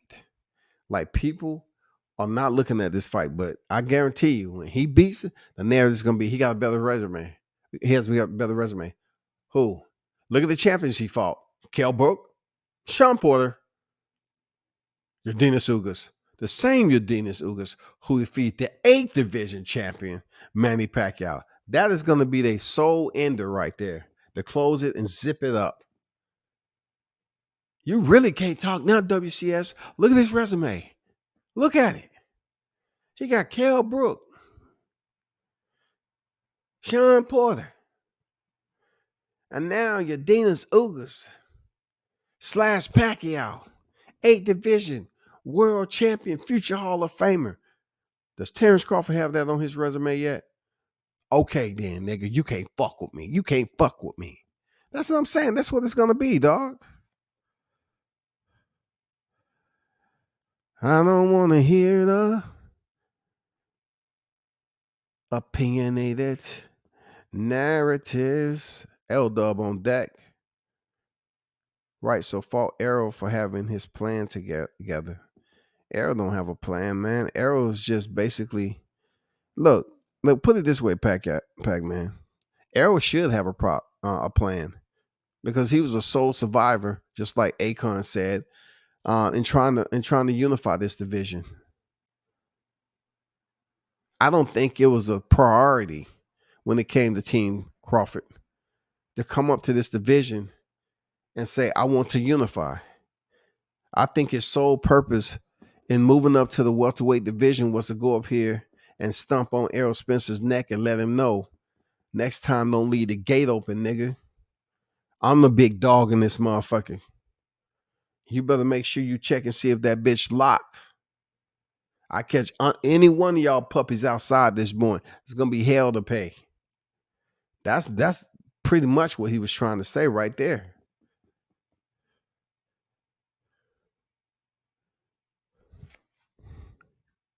Errol Spence need to have a plan, because he the one said that he wanted to unify the welterweight division. That is clear, concise, and there's no other way that I can elucidate to you. He said he was the one that was going to unify the welterweight division. Terrence Crawford didn't say that shit. So that's all we've been talking about. And people want to forget about him saying unified. Now they want to talk about, well, Boots Ennis should fight this person and that first. No, I'm at a point right now. Go ahead. Let him get that title. Let him get the damn WBA title. At the end of the day, I don't get in people's pockets. It's going to be up to Dan Crawford to make this fight as far as the money goes, and Bo Mack, his manager, and we'll take it from there, dog. Either way it goes, I just want Crawford to go in there with whatever he's getting paid and goddamn send this dude back to the DL list, man. And the smartest man in the whole thing is Arrow and PBC. Arrow and the PBC. You should have PBC, man. I don't see Spence fighting his mandatory if he beats Ugas over making the Bud fight. I don't see Spence fighting his mandatory if he beats Ugas over making the Bud fight. Or if he goes that path, what's the point of Bud hanging around in the division? We really want Arrow to step up to the plate. You know, they talking about going there fighting motherfucking Ugas and then Butiev, whatever his name, how you pronounce it, Butiev. But he might fight him after he fights Urdinas Ugas. I don't see that happen, because the Undisputed should supersede that at all times. No problem with that Spencer's doing, but try to make the fight, they said.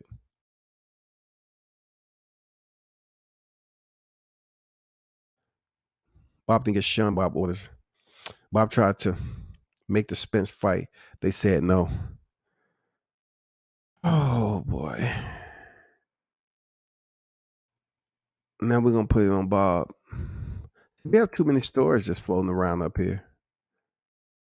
You know, we got too many stories. We need to get this fight happen because look, some of these YouTube voices on here are driving themselves insane. Them ones need to be put on a swift damn 600 millimeter dosage of Ritalin, some type of downer, sertraline, motherfucking Seroquel, something before they blow a motherfucking pipe. Pacquiao was never roughed up like that versus Horn. Life and death fight. But Bud watched him. Being Israel in the building, what's good? Shalom WCS, it's on. It's mandatory today, tomorrow, and forever. Drop links. Man, you know how long I've been on here already? It's going on 10, dog. I got some company to attend to. Yes, I do. I say I got some company. I got some company, baby. See, foul player, what up, L Dub? L foul player, salute. Appreciate everyone stopping through, pulling up. I should call this motherfucker 7-Eleven.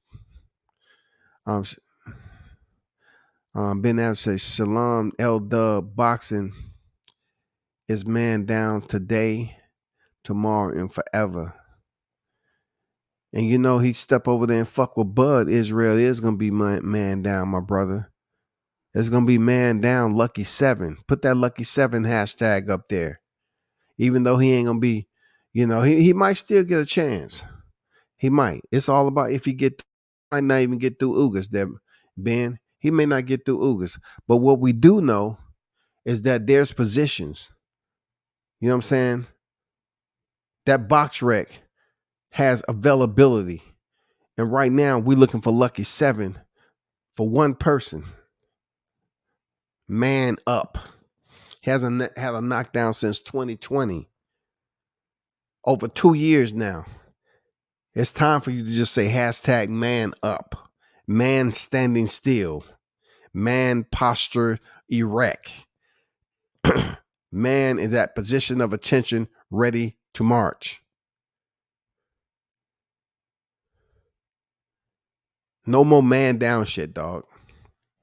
Spencer's showing Bud the ultimate compliment, but avoiding the negotiation with Bud to fight him last. But it got harder now since Bud is a free agent.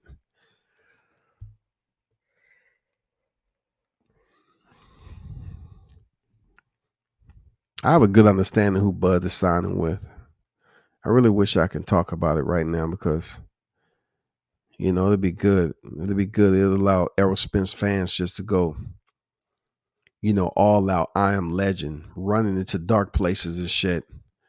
Goddamn catching the virus and just running amok in an abandoned city and shit.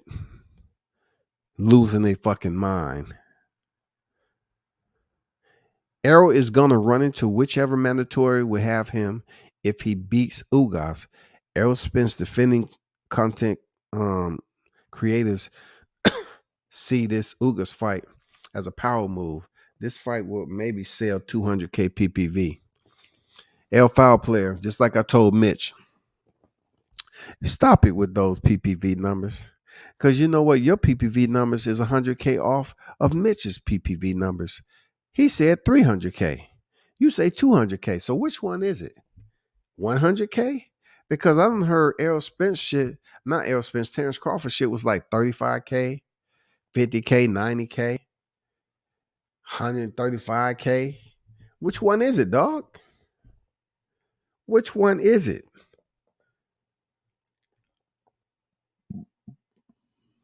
Ben Azrael, not when it's time to negotiate with Bud and not that fake 60-40 narrative.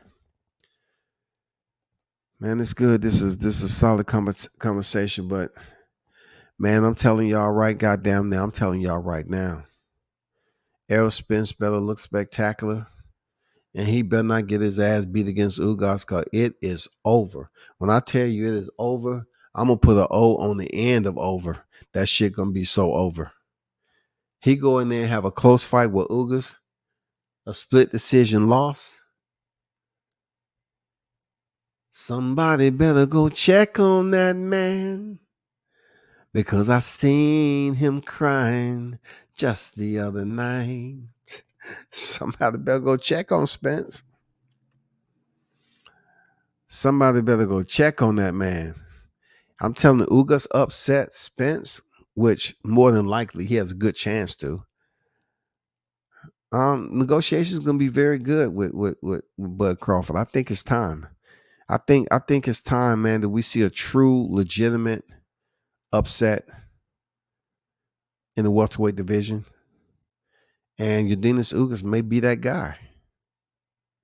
Errol is no longer man down, is now. Oh man, I can't even say that foul play. I can't even say that, dog. I can't say it. I can't say it. I can't say it. I can't say it. Man, y'all need to stop this shit on the Sunday. What's wrong with y'all, man? Have some leadership, dog. You can't corrupt the host. God damn, man. I expect y'all to be leaders, man. Don't corrupt the host. Don't contaminate my sense of thought process, man. I'm trying to keep this shit clean. Ben Adams did what the uniform, let me see. Eldo say at Ben Asrael, that's what the uninformed think, but you know how I do it. Actually, the opposite. Fox wouldn't let Bud negotiate. Ben Asher Fox wouldn't let Spence negotiate with Bud. It's going to be up to Spence. It's going to be up to Spence to want to negotiate with Bud. But that's always been the case. But Bud not holding up to the fight. It's a scientific term. It means upright man.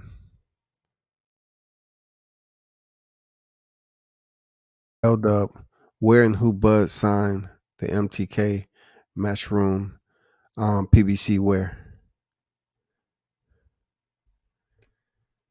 That's a good question. What do y'all think Bud is going to sign?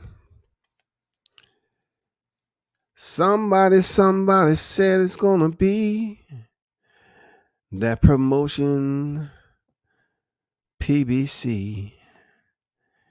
And then I heard one more time, they say, hold up, wait a minute. It might be across the pond because MTK might be in it. We don't freaking know, but I did hear it might be PBC.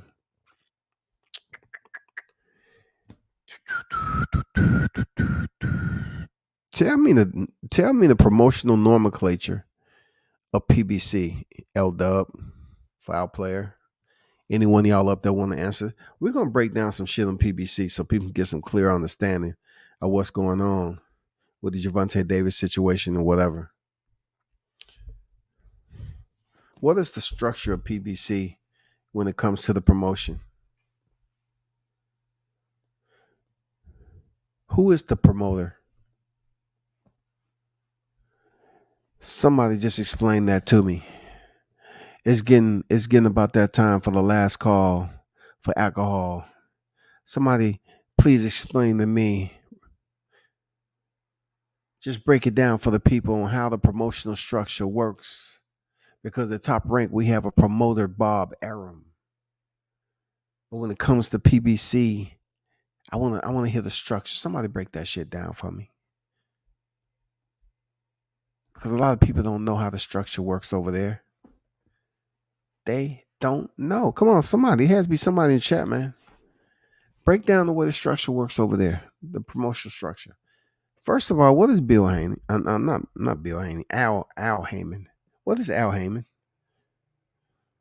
Besides, he's the founder of PBC. We're not talking about that.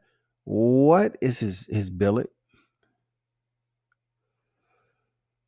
I'm waiting. I just want to touch on this right quick.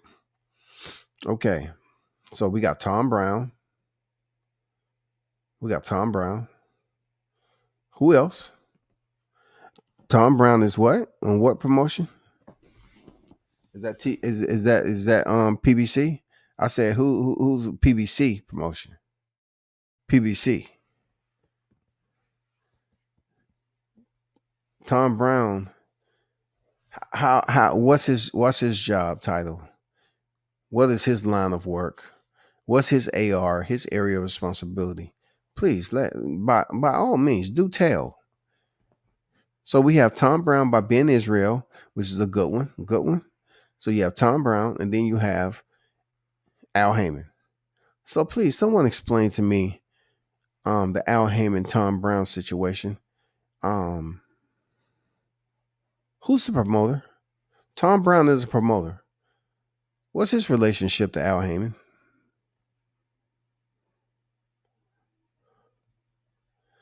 Okay, L Dub say Tom Brown is TGB, the shell promoter for PBC. Um, appreciate that, L Dub.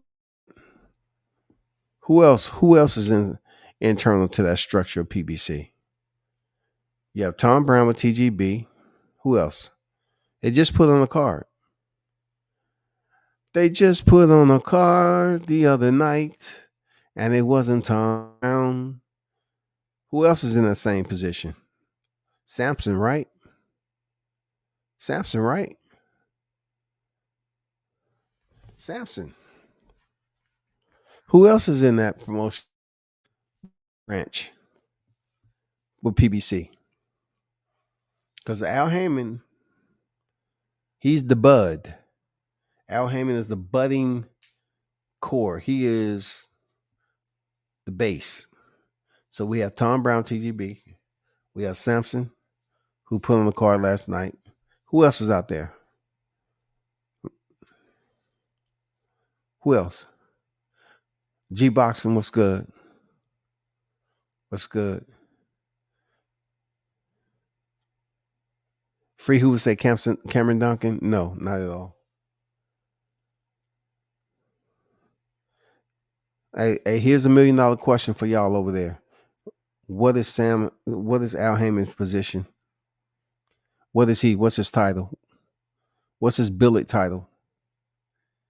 What is billet title? I don't need a whole full blown story, but what is Al Heyman's billet title?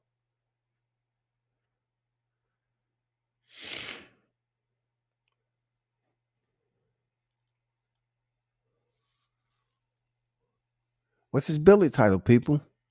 Because people talk about PBC all the time and how their fighters are so happy and they so quirky and shit. See the Charlos on there talking about their TV costs more than my house. You got a big ass TV then. He just I just always hear fight. Well, I gotta get with Al Heyman. I gotta get with Al Heyman. I gotta get with Al Heyman. Why they say that? Tell me what they say. It's the reason why they say it. I'm about to turn y'all on the game now. Let's go, L Dub. Nope. I'm talking about when it comes to Al Heyman's position with his promoters and the fighters.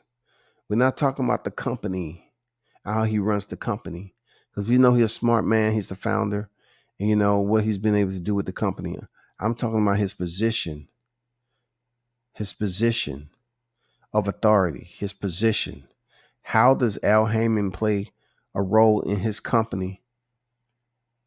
We already discovered that a promoter that's a part of Premier Boxing Champions is who? Tom Brown, TGB. Who does Tom Brown work for?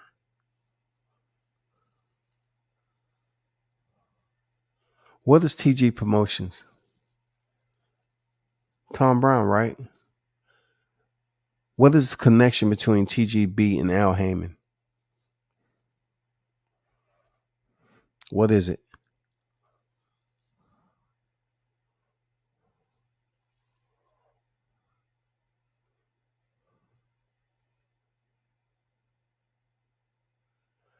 G Boxers say Heyman owns them till they retire. God damn it, you're close. But it's not till they retire. Okay. Ben Israel. Okay. A lot of people were saying that he was a consultant.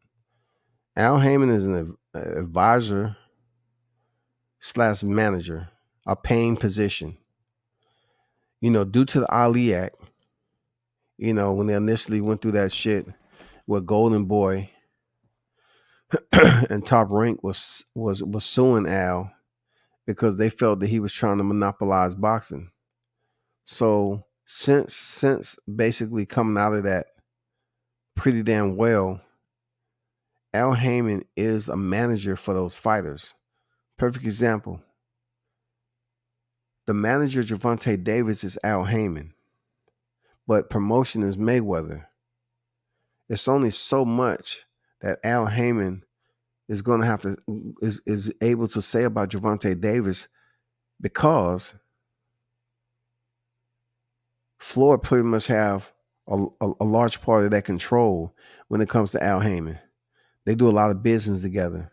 So it's not like his manager is going to go up there and negotiate some crazy amount of money for Gervonta Davis, being that Floyd, the point A to B is always going to be, business, and they've known each other for quite some time.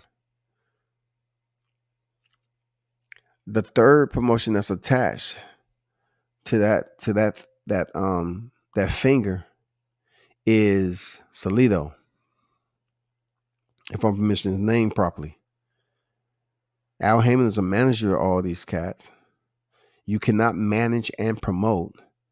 So Al Heyman's attachment or connection is through TGB. That's really Al Heyman's push. But Tom Brown is the one that's running it. They're pretty much doing things the safe,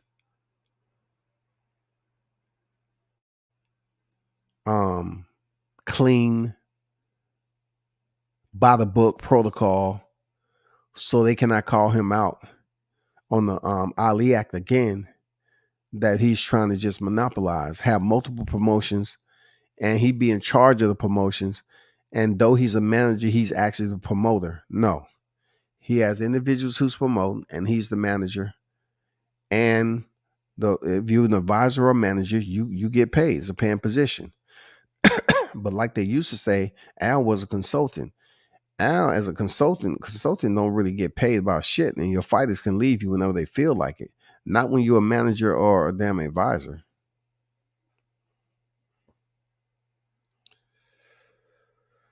Heyman is the brigade commander. TGB and Sampson are the company commanders. You ain't never lied, dog. You ain't never lied. Them motherfuckers might be more subordinate than they're the company commanders. You know what I'm saying? Al Heyman is a commandant, goddammit, when it comes to the court, a commandant. Heyman did find loopholes. And that's what everybody knew back then. That's why Top Rank and Golden Boy was suing him, because they picked up on it. You know what I'm saying? But right now, it's a lot that's breaking down over there, with sponsors and everything. They owe some people some money. They owe sponsors some money. It's just a tough place right now. I'm not saying you might see PBC dissolve sometime soon, but I look at it like all them fighters that say they was getting paid, I bet they don't have the money to help Al pay off them sponsors that might be trying to leave their ass. We might see another HBO. For real. We might see another HBO happen, goddammit. Motherfucker is shut down.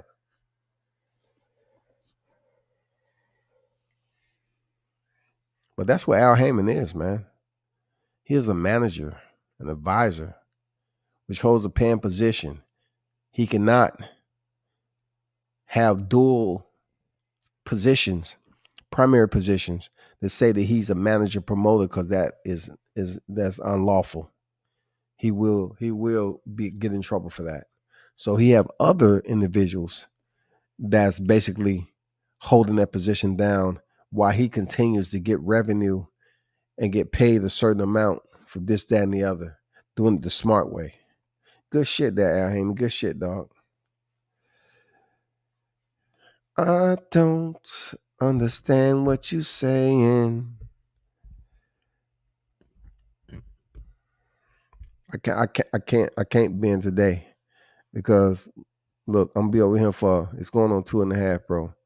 Look, you pull up tomorrow, cool, man, cool, but not tonight, man. I got a shawty waiting on me. Yeah, yes, I do. I cannot spend too much more time on here because I got priorities, fellas. I got priorities that bend. Don't trip, man. Hey, appreciate all y'all for pulling up, man. I'm trying to continue to get better.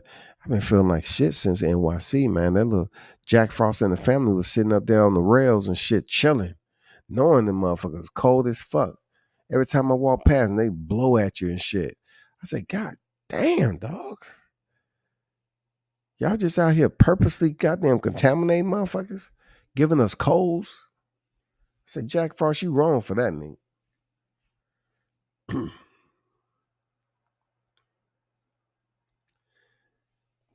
Ben Israel, who negotiated for Spence, Errol Sr. Damn.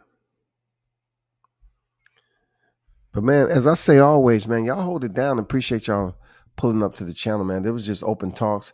Really, you know, I'm trying not to talk about the entire same thing all the way out the new year. This is the last month of the year. And I'm trying to come on here. Hey, y'all pass the word. I want to have a panel on here and get some clarity on the Errol Spence Bud Crawford situation. We need some clarity. We need to get some shit out the way as far as why Boots is all of a sudden is basically provided concierge service to the damn welterweight division. Who authorized him concierge service now? Who RSVP'd that? Who approved that? Who signed off? Head's gonna spin, goddammit. There has to be somebody else out there. We're gonna talk about that. We got to get that panel going. Hey, but y'all hold it down, man. Turn up and tune in to World Combat Sports, man. I'm out.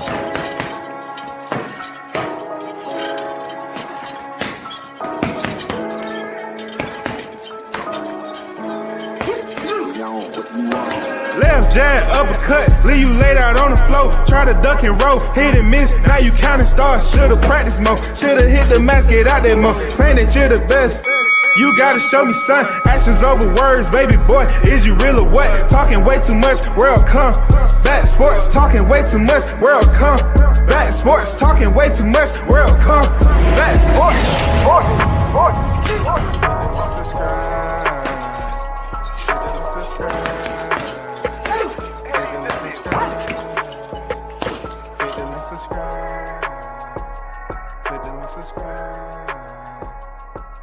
Subscribe.